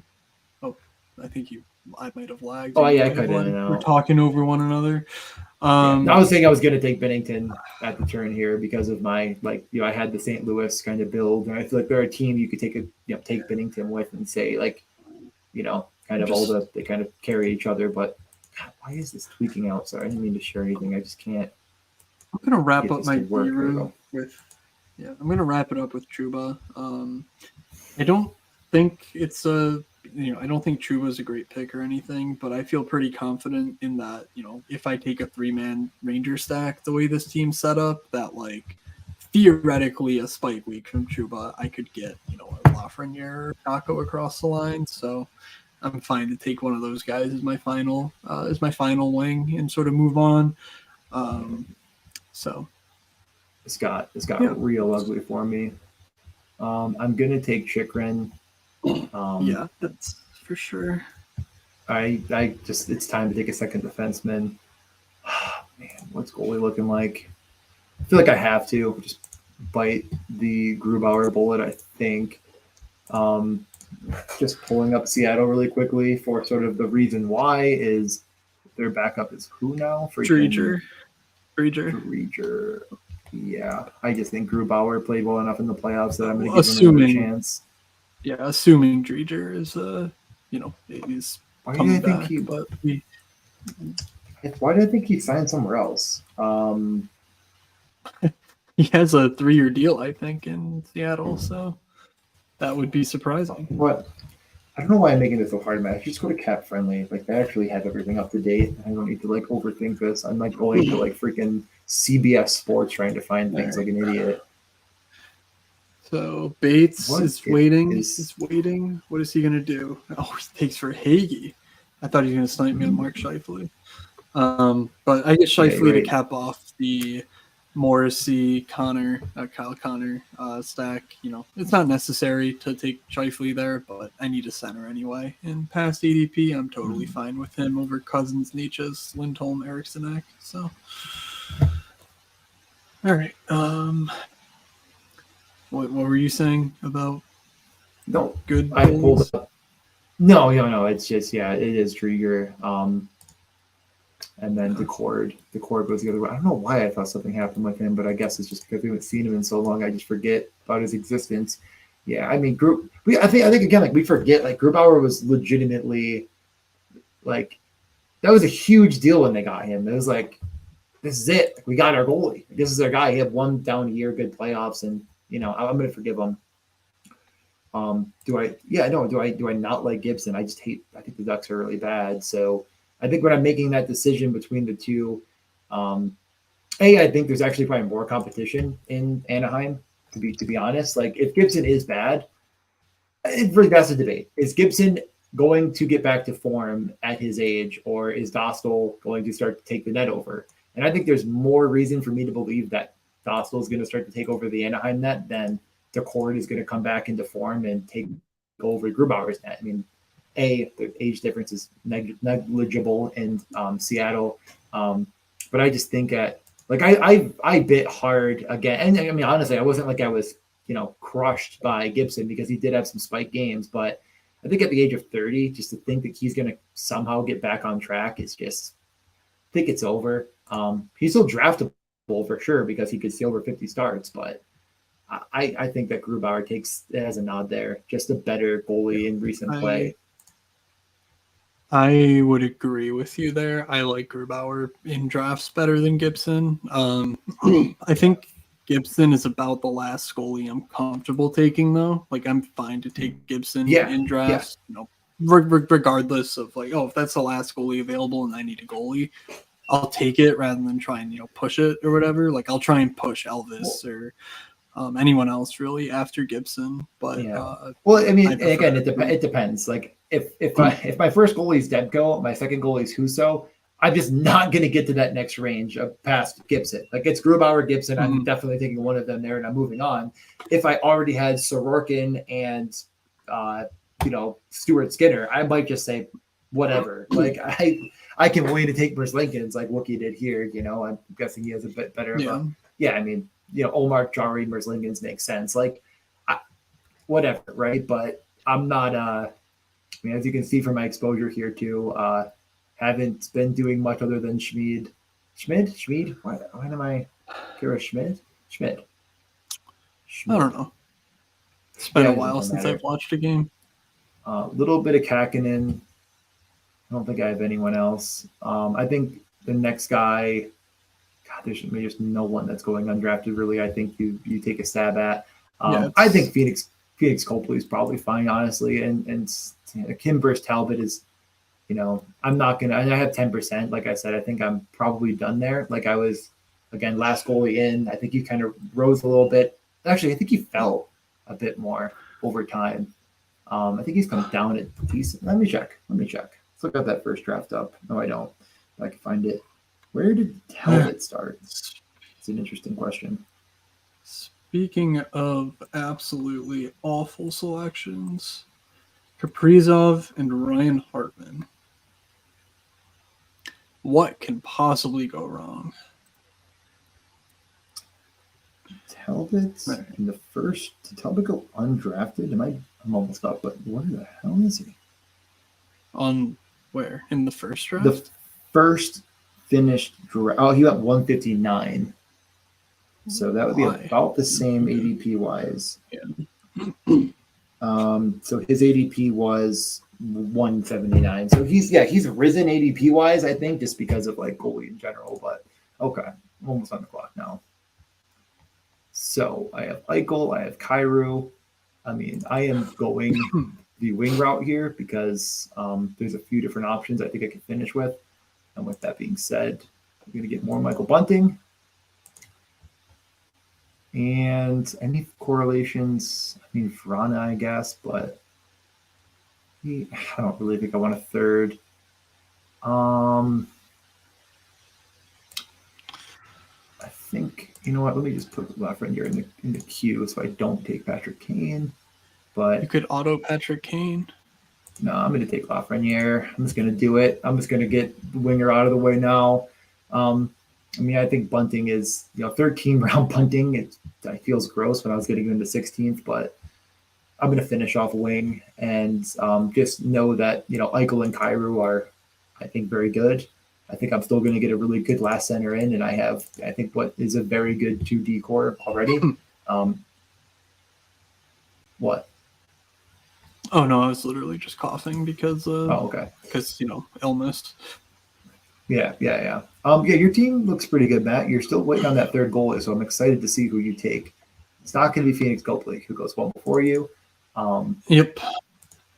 You have. Yeah, so you took Lafreniere, who I was certainly queuing up.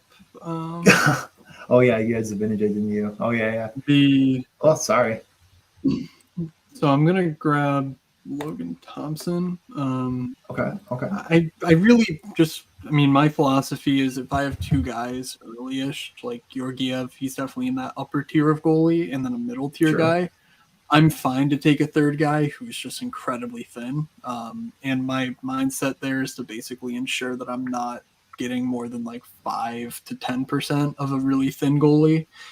One, because they're not drafted in every draft. You don't need to get 8% to be over the field on a certain guy. And two, just because I don't really want to have that much invested in the goaltender position. If I'm investing a top 4 pick in a goalie. I just don't think it's overly necessary. I want that goalie in there who can pick up some starts for sure. For a week where Georgiev is injured for 2 weeks or whatever, I'm just not eating zeros all season, but I'm not like going out of my way to prioritize it. So this is sort of just where we start to get into like the weird correlations, reach in the draft. I'm fine doing that starting around 14, honestly. No one here is like, oh yeah, I got to get that guy. So I have some guys queued up as like the deep flyer correlation type pieces, but nobody's like I don't really think there's like a can't miss player down in this range. We pretty much dug up we've dug up Anthony Duclair and risen him to like the 13th round at this point. That was sort of like the one guy. But keep an eye out for like guys who very clearly seem to be top line, top power play type guys with bona fide talent. Because if they arise in training camp and whatnot, those are going to be the guys you want to draft. Round 16, round 15, until they're in the Duclair range. Going 13, where it's actually a decision. Hunter's really drafting DJ's All Stars. Minus Seth Jones. This is a lot of the boys. Took Lawson Krause. I think I do have one Lawson Krause share myself, and I think you made fun of me, Matt. But I mean, the Lawson Krause narrative is basically you're saying to yourself, okay, Arizona is a bit better, and Lawson Krause keeps some sort of a power play role, but he hits. He has 20 goals in back-to-back years. Like you could conceivably see a usable week in there, but I don't think it's undoable for sure as like your last player in or whatever. But this is 15th round. No, whatever. It really doesn't matter. I mean, wingers are just gone. It is funny to like be like, there goes Lawson Krause, and then there goes Trevor Zegras after Lawson Krause. It's just kind of funny how warped our brains are. Like, make sure you unwarp your brain for your home leagues. Like, any other format that like it's just not so vastly diluted at the center position. It doesn't seem it just doesn't seem bad to me either when it happened. I was like, oh yeah, that makes perfect sense. Gotta do it. Oh boy. Yeah. I'm gonna be coming down to an interesting choice here, Matt, I think. But you're up first. So I don't want to you need a winger, all right, you need a center. I'm going to cap off center with Fantilli. I have Patrick Laine. You didn't want to take Blake Wheeler? He highlights. He's right there for you. He does highlight. He shows up. I will safely have 0% Blake Wheeler. Do not worry. Safely, you say. I might be under anyone else's. Yeah, I'm. Right, here comes DJ. Cap things off. Okay, I'm up next. So, I mean, it always sucks not clicking Sam Reinhart's name when he's there. But the debate here is Nick Schmaltz or Josh Norris to correlate. I think. Ooh.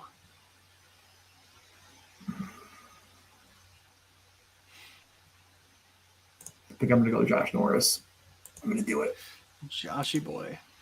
I'm going to go Josh Norris instead. It's so hard, but yeah. And then my last pick will be a defenseman. Yeah, you cannot go wrong there. You know what? I might just do Jersey. I haven't done a single Jersey share. Or do I do Dumba? I think it's Jersey over Dumba. Yeah, me too. I'm gonna do Jersey. You can look into Dumba for sure. But I think the thing for me is more like at some point if you're trying to take guys who are just gonna be on the ice, like I just don't know that Dumba can ever punish you in that way. Like I love Dumba as a player. Like he's one of my favorite dudes in the league for the last handful of years. Obviously the last couple have been rough, but I love watching him play or whatever.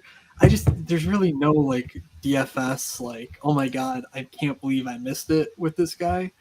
Whereas with Sean Durzi, like clearly there's more upside to his outlook. I think he's a better offensive Yeah.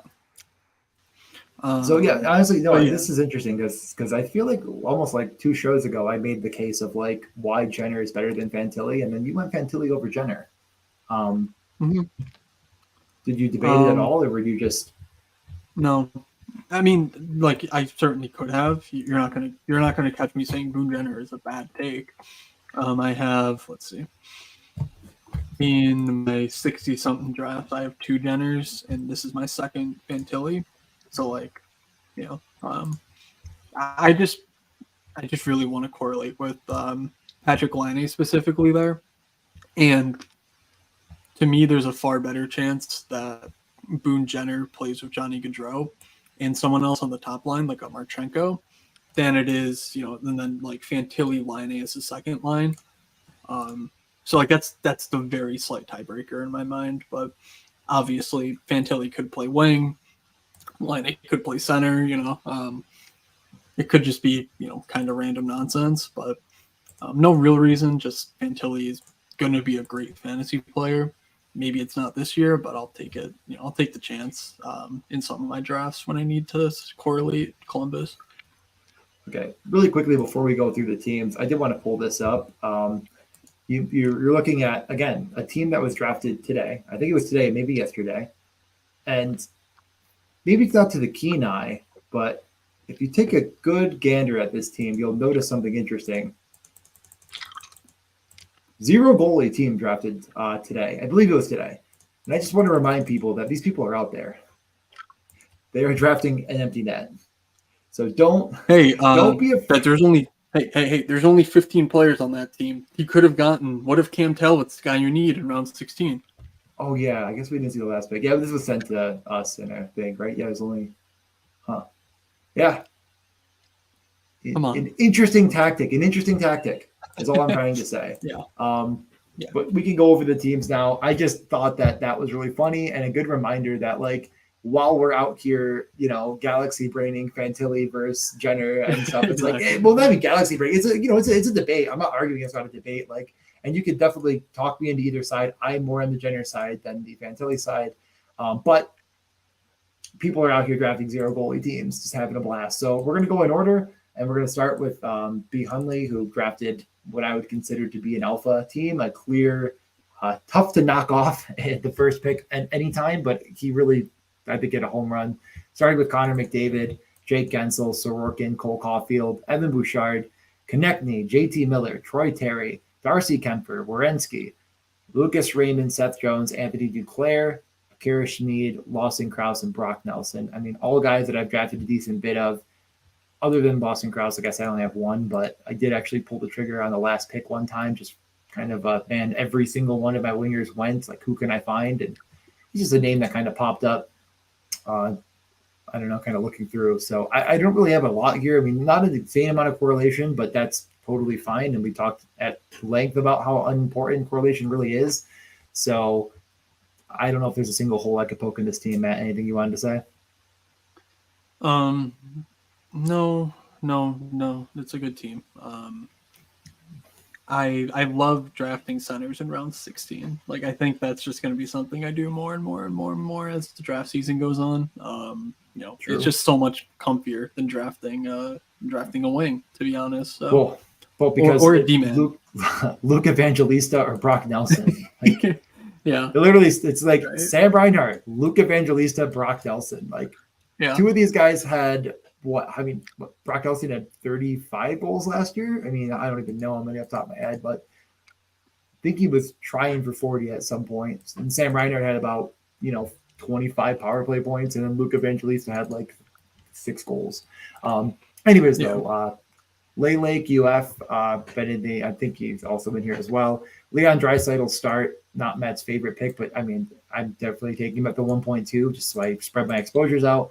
Roman Josi, like I said, this is, I think, a good value on him, although all the wingers in this range also feel really good. So it's kind of like who gets to you.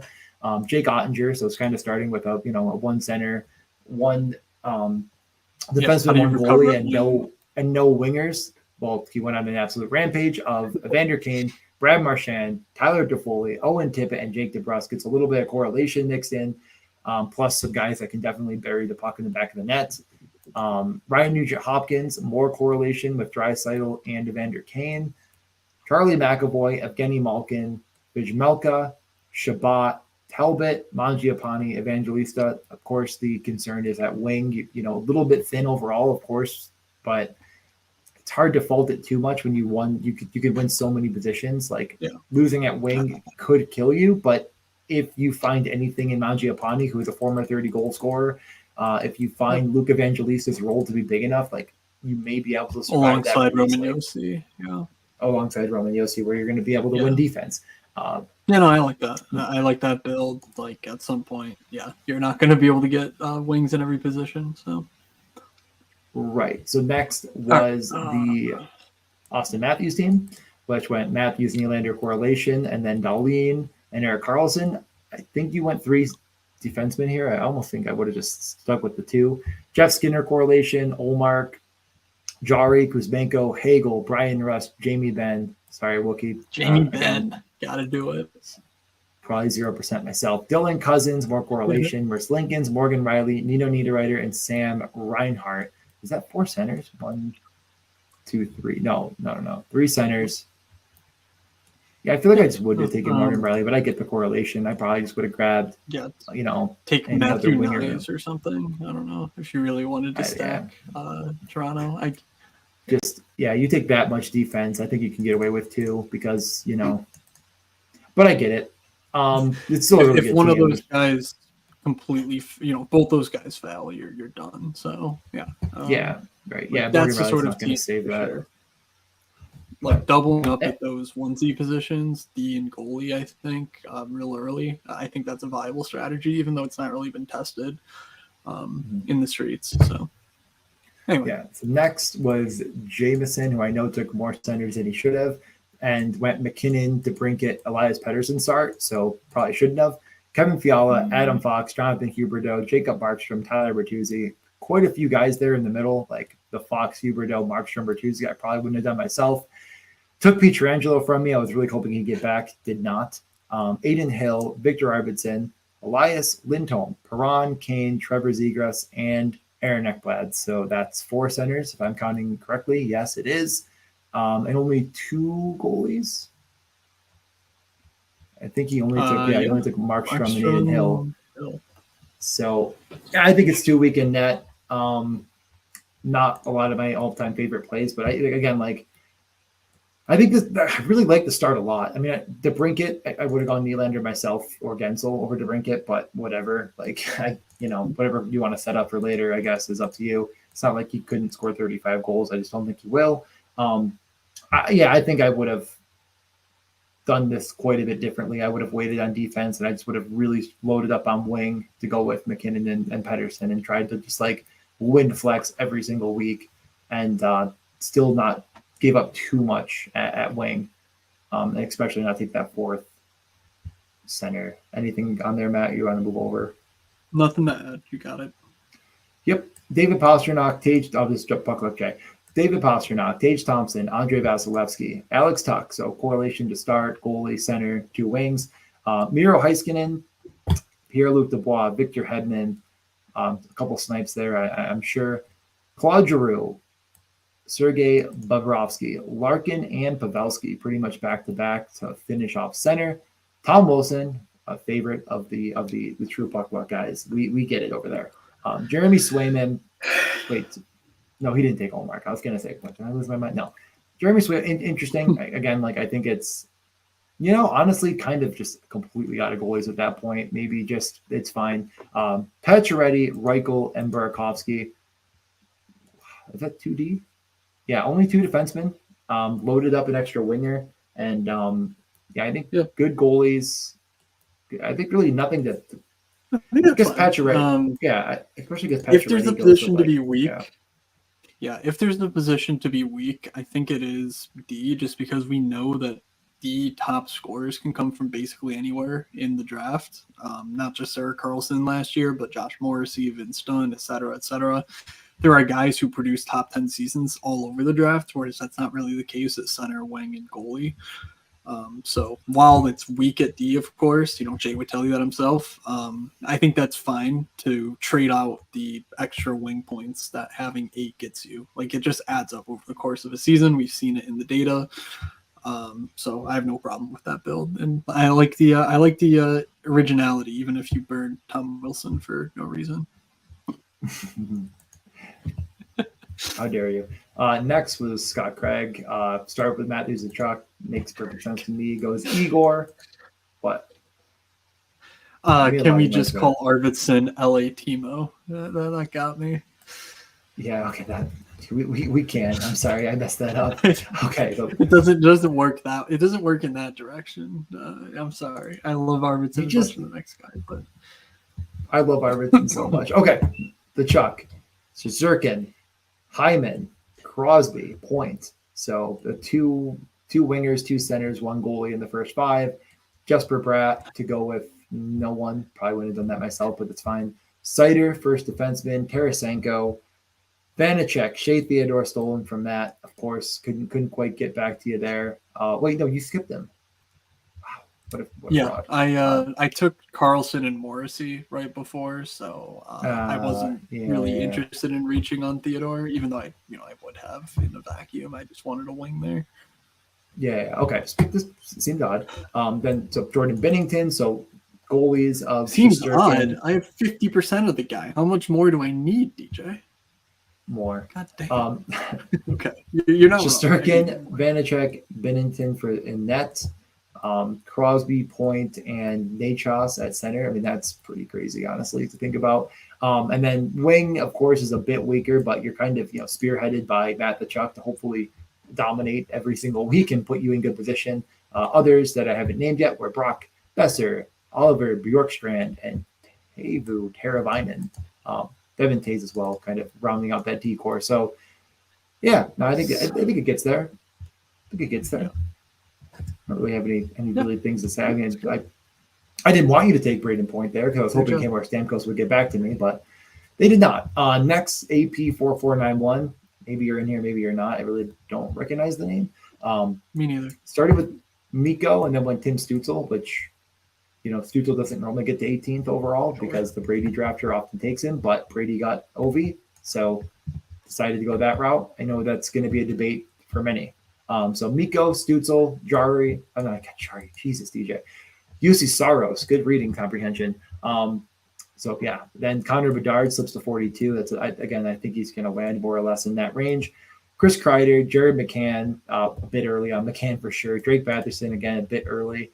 Quinn Hughes to go with no one.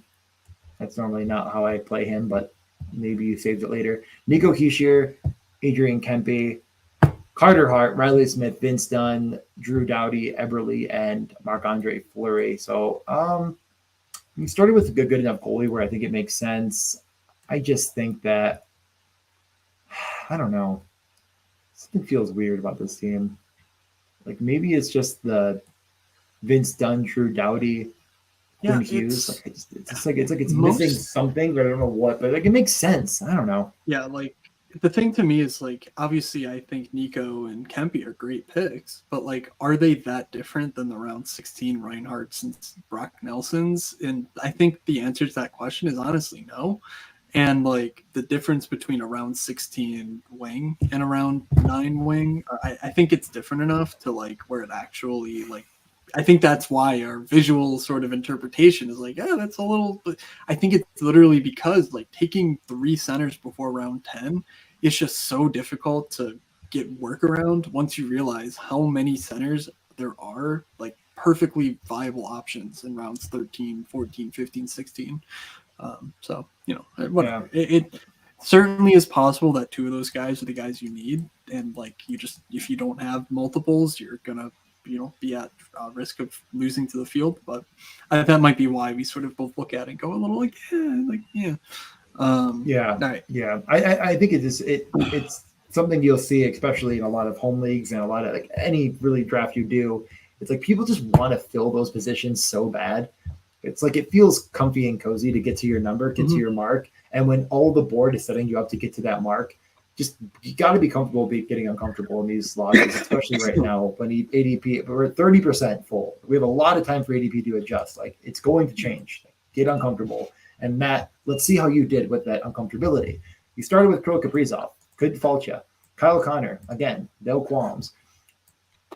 Georgiev, last year I would have said you were an idiot. This year, I just have to hand it to you. You're right. You were right, and I was wrong on Georgiev, and I'm drafting him. Mika Zibanejad, again, a guy you're very high on. I get it. You're taking Zibanejad over Bedard, over Crosby. I don't think everyone's going to be doing the same, but you know what? I think they're all about the same. I don't think it really matters that much. So, okay. Patrick Laine, Jonathan Marchessault. Again, screw you. Guess I should have taken him myself before then. Stuart Skinner, really, I mean, so far it just seems obvious that you have the best kind of goalie tandem through round 7 for sure. And I think just in this whole draft, you kind of won goalie. John Carlson and Morrissey, don't think you gave up too much to cement a very, very solid, potentially awesome decor, and loaded up on winger. Taylor Hall, Jacob Trouba, Mark Scheifele to go with that Morrissey, that Kyle Connor bet. You know me in Winnipeg, we have a very odd relationship of me loving them and then trying to burn me every step of the way. Ryan Hartman, again, another DJ last year take that didn't quite get there, but don't think he's a bad player. Just I think at this point in the draft, you were kind of. I forgot I took Ryan Hartman. He was like your second to last winger in on a very, very good winger team. Like Kaprizov plays with him, whatever. Logan Thompson, again, I think we're both on the same theory of like, you have two really, really good stud, high, start volume goalies. You might as well take a guy that maybe steals the net in a really, really good situation rather than a goalie that like seems tenuous in a really bad situation where like Vegas is going to be good again. So I get it. Fantilli, again, I think I shade Jenner myself, and I think I would have gone winger here and then waited on center, but you only lost one winger in the mix. I think, right? 2 wingers between Bavillier, but whatever. Oh no. I couldn't add to my 26% Bavillier. Yeah, like I'm just saying the words, okay? It's a really good team. For saying the words. Malik has a player take. I've given this a few times, but basically the short version is that I believe that there's a chance Hellebuck still gets dealt pre-season. And therefore, I don't know that his workload is as secure. I also think Winnipeg will be worse than Colorado. And I honestly think Colorado, I think Georgiev is one of the safest jobs in the league. Basically, you would go Sorokin, Shesterkin, Ottinger, Georgiev. I feel that confident in it. I think Saros is right there, but like Askarov is very real and very good. So like there's, a chance that he loses some starts there. Vassy, I guess maybe Vassy is better than Georgiev as far as safety, but like I feel very strong that Georgiev is like a top 5 goalie, and I'm just not convinced that Hellebuck has the workload guaranteed the way that Georgiev does, assuming health and everything else. So I'll side with him, even if Hellebuck is quote unquote the better goalie. I don't really care about that. Yeah. It's more about the workload security. Feels like actually. I'll look it up after this. I should say I have 0% Hellebuck. Just it's been very rare that I've gotten to this point without needing, without multiple options to choose from in goal. But I mean, so 15 total point fantasy difference, and you think what are the odds that Hellebuck could possibly have a better season than last year? Yeah, like, I mean, it's also hard to imagine. Really equates to nothing. So it's like, no, I know. I mean, it's like, again, we're literally saying 2 guys that had peak performances last year are per game, like of the few save difference. Brian, did Jimmy come into the chat? I don't. Is this a burner for Jimmy? Just saying Ovi's dust out of nowhere. That's there's a lot of mileage on Vassy, but I'm not taking that into account when I'm drafting at all by any means. It's All right. Well, let's keep going. Who's their backup? Okay, yeah. Who cares? Yeah. Oh, that's a good question. They did sign someone though. I remember someone shitty. Yeah, they signed someone shitty. Okay, I'll talk about Bates' team, the master of this draft, Master Bates here. Started with Robertson, went to Mitch Marner, gets the Hellebuck that slips one pick past Georgiev. Again, I was like, oh, I picked 30. I'm sitting here like, man, one of these goalies might get back to me. Alas, they all go right in order on the goalie run. That's basically round 3. It's just blue.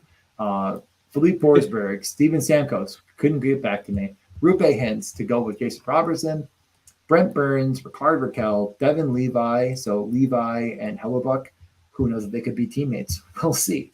Matt Zuccarello, Chris Letang, Carter Verhaeghe, Justin Falk, Phoenix Copley, Kaliev, and Trocheck. I don't really feel like there's any player in that mix that I don't like, but I built everything just froze. But I do think that's 4 centers.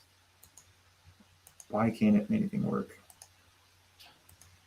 Am I frozen? That okay, is there we go. 4. I mean, whatever. I didn't catch that. Interesting. Bates, you got some explaining to there, bud. Just last pick. You have Stamkos, Hintz, and Verhaeghe. Why Trocheck? I don't know. It's consult the math is what I would say. Consult the numbers from the last couple of years and just get back to me on that. All right. Yeah, it's a good team though. Alas, it's got a lot of really good players.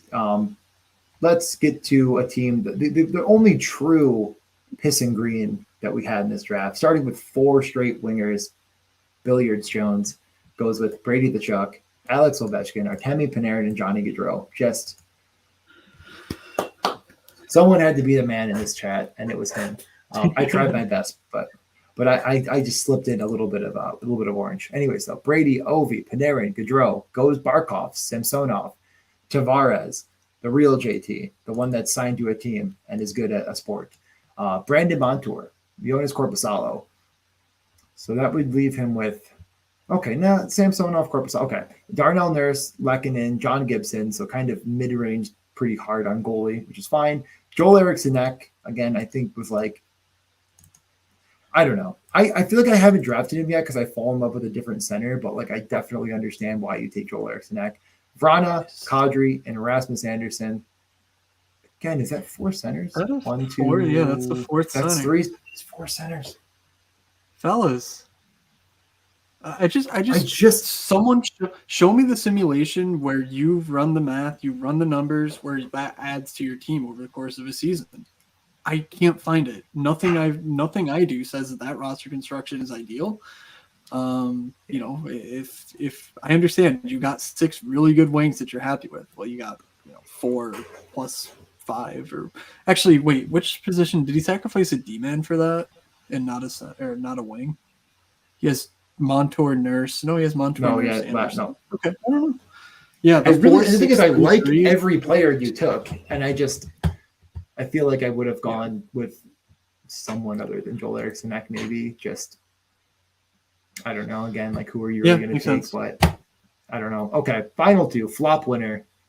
Did he flop win? He went Jack Hughes, Timo Meyer. I don't think we need to go into that discussion again. Andre, I have to move my laptop a little bit. Did he somehow manage to disconnect? No, he said. Hughes, Timo, Svechnikov, Dougie Hamilton. No, I can't see this little piece of my screen, and I'm not going to look around all the time. Okay. Philip Gustafson, Ehlers, Sebastian Aho, so Aho, Svechnikov, Jack Hughes, Timo, Dougie,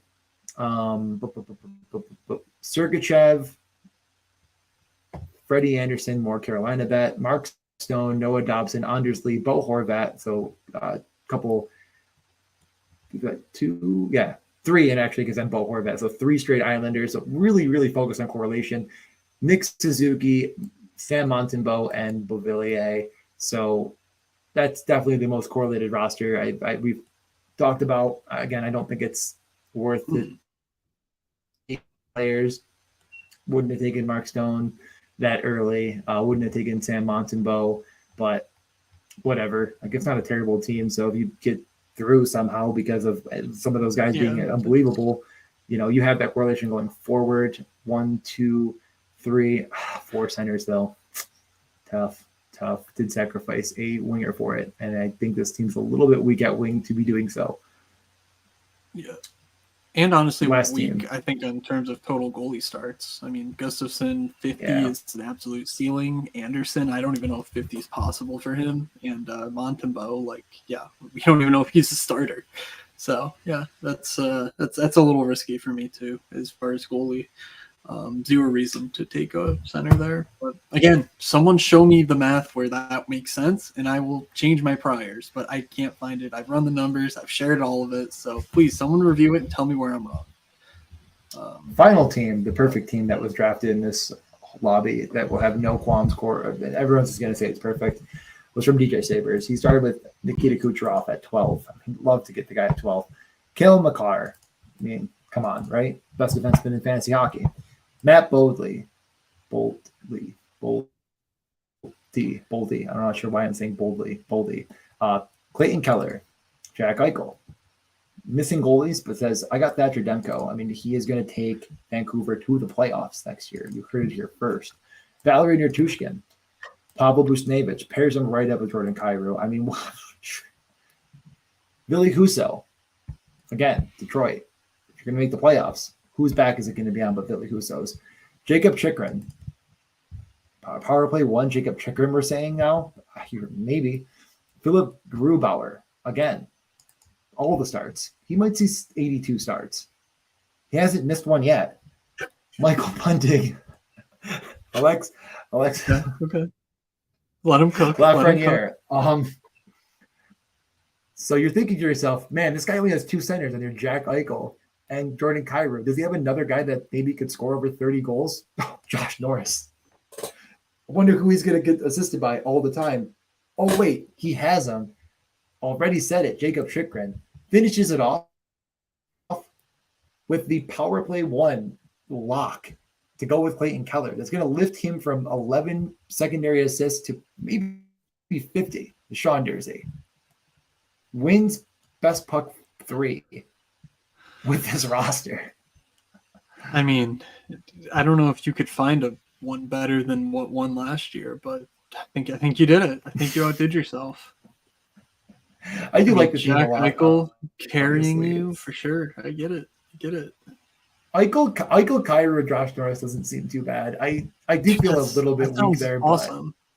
But no, Eichel and Kyrou. Yeah, Jesus, I think Eichel is. Yeah, it's pretty good. I don't know. Wing, like while I drafted a lot of wings early, it still feels a little thin. Like Kucherov, Boldy, Keller, Nertushkin, Buchnevich, Bunting, Lafreniere. It just kind of feels like I got like one really good one and some guys that like I'm praying are as good as they were last year or better, and it's whatever. But let's. So first off, I'm going to stop sharing. Let's pull each other up on the screen here, and we have one more comment. This was Matt. I'll let you read it, and then we'll get on out of here. Okay. So I would be interested as to your reasoning for why you want to look at the hack guys, so to speak, because if I'm interpreting it correctly, you are going at this draft saying, I have the perfect player in here somewhere. How do I build around that? Not knowing what position it is, of course, but like I have the guy that you need to have to win your league. I just don't know that we can be confident enough in our ability to beat ADP, or I almost think you should be drafting as if you believe you don't have the league winner. No, it's the teams that the teams that didn't have those guys. You think he pulled them out? I'm guessing. So this is the argument I'm looking to make then. Okay, so you're saying that the best rosters. So I would need to understand, I guess, how you're defining best rosters. But my gut instinct is that still the 4th center is probably a relic of something else. Otherwise, how is it so dastardly different in the overall data? But I think you're getting close to sort of a much more advanced version of what I've been able to come up with on my own. So I'm very interested to see how far you can take this. Yeah. No, So anyway, people try to prove me wrong. I'm happy to be wrong. That's what I love. All right, advance rate. I think there's I'll think about it. There's plenty of ways. there's plenty of ways of doing it. I don't think that there's like I personally am like I'm down to draft some different stuff or like I just again I think I'm not going to just say like okay what I did last year was wrong with what happened myself. I don't think I need to get too in the weeds, but getting that fourth center just God, I don't know. I think you like in the right context, in the right lobby, if you started with 7 wingers before your first center, or maybe like even maybe 6, maybe then I can see it more than like. But it's hard. It's really hard. Maybe if I started with, like if you take 4 centers with your last 4 round picks, or maybe even within the last like 5 rounds, there's 4 centers in that mix and a defenseman or something like. Then I could see it. I guess being like. I guess it's like more adding, the 6 wings. To me, like the 6 wings is the much more difficult thing. Like if you told me, oh, I got 2 really good D or 2 goalies that I'm extremely comfortable with, I could see that being a better argument for going 4 centers. I think I think it's I wouldn't even say you have to. And I don't even think you need to go to the Dahlin Carlson extreme with that. Like I think you could take any of those top, maybe we'll say 5 defensemen, and then anyone before pick like 105, and just go from there. I don't think you need to go extreme with it either, and just roll that out a couple times because if you have a 2 top 10 scoring fantasy defensemen. I don't think that the third, it's not going to matter. I might try that too. I might try a couple different things as time goes on. But like I said, right now I'm kind of coasting and finishing football. And then I'm going to, as soon as football ends, I'm going to tell everyone to get in the lobby, join in, get out of football stupid, come on in with us. And hopefully they learn and they're ready to go. Because if not, we're going to bully them. They're going to take 0 bullies. It's going to be fun. Yeah. All right. So let's see. Just to cap off that, Billy, one, appreciate you sharing, whatever you're finding. 2, if you want us to amplify anything that you're sharing publicly, be it Twitter or writing up somewhere, we're happy to do so. Just, let us know. And we can, retweet it or whatever, because we really appreciate thoughtful work being put into this space because not a lot of it, is dedicated toward hockey, just given experience. So it should be a lot of fun to see sort of how far we can take this and how much we can learn from, people more advanced at this than I am. So in any case, we've gone on for almost 2.5 hours. So I think we should shut down the stream. But wild. Thank you all for tuning in and for drafting with us and for participating in the chat. I know we were a bit leery as to, is this really worth doing? Because last year was just such a, it wasn't a downer. We had fun doing it, but there was only like a couple people, maybe some nights. And this year, being able to fill a draft like that, I mean, it feels, the vibes were immaculate just for that alone. But to have the, engaged chat and to have banter throughout the show, it's really great. And we really appreciate you guys showing up for the fantasy hockey space because, frankly, we weren't sure it was going to happen. So, DJ, why don't you close us out? Yeah, we are over 30%. Over 30. We're getting towards 32% full already before football's over while people are grinding best ball mania. Feels really good. I'm just super excited to see where this is going to go this year. Hopefully we get a couple more contests and actually get Underdog to buy in. And the only way to do that is to continue to be drafting, continue to be getting more people involved. Like tell your home leagues, be like, hey, this contest for $25,000 is $10 up front. Like try it out, They can use promo code MSP or they can use your promo code. Go right ahead. Don't need the money if you use your code. From Matt, from Doug, and from myself, have a good best ball draft week, everybody. And we will see ya. Not so easy, is it?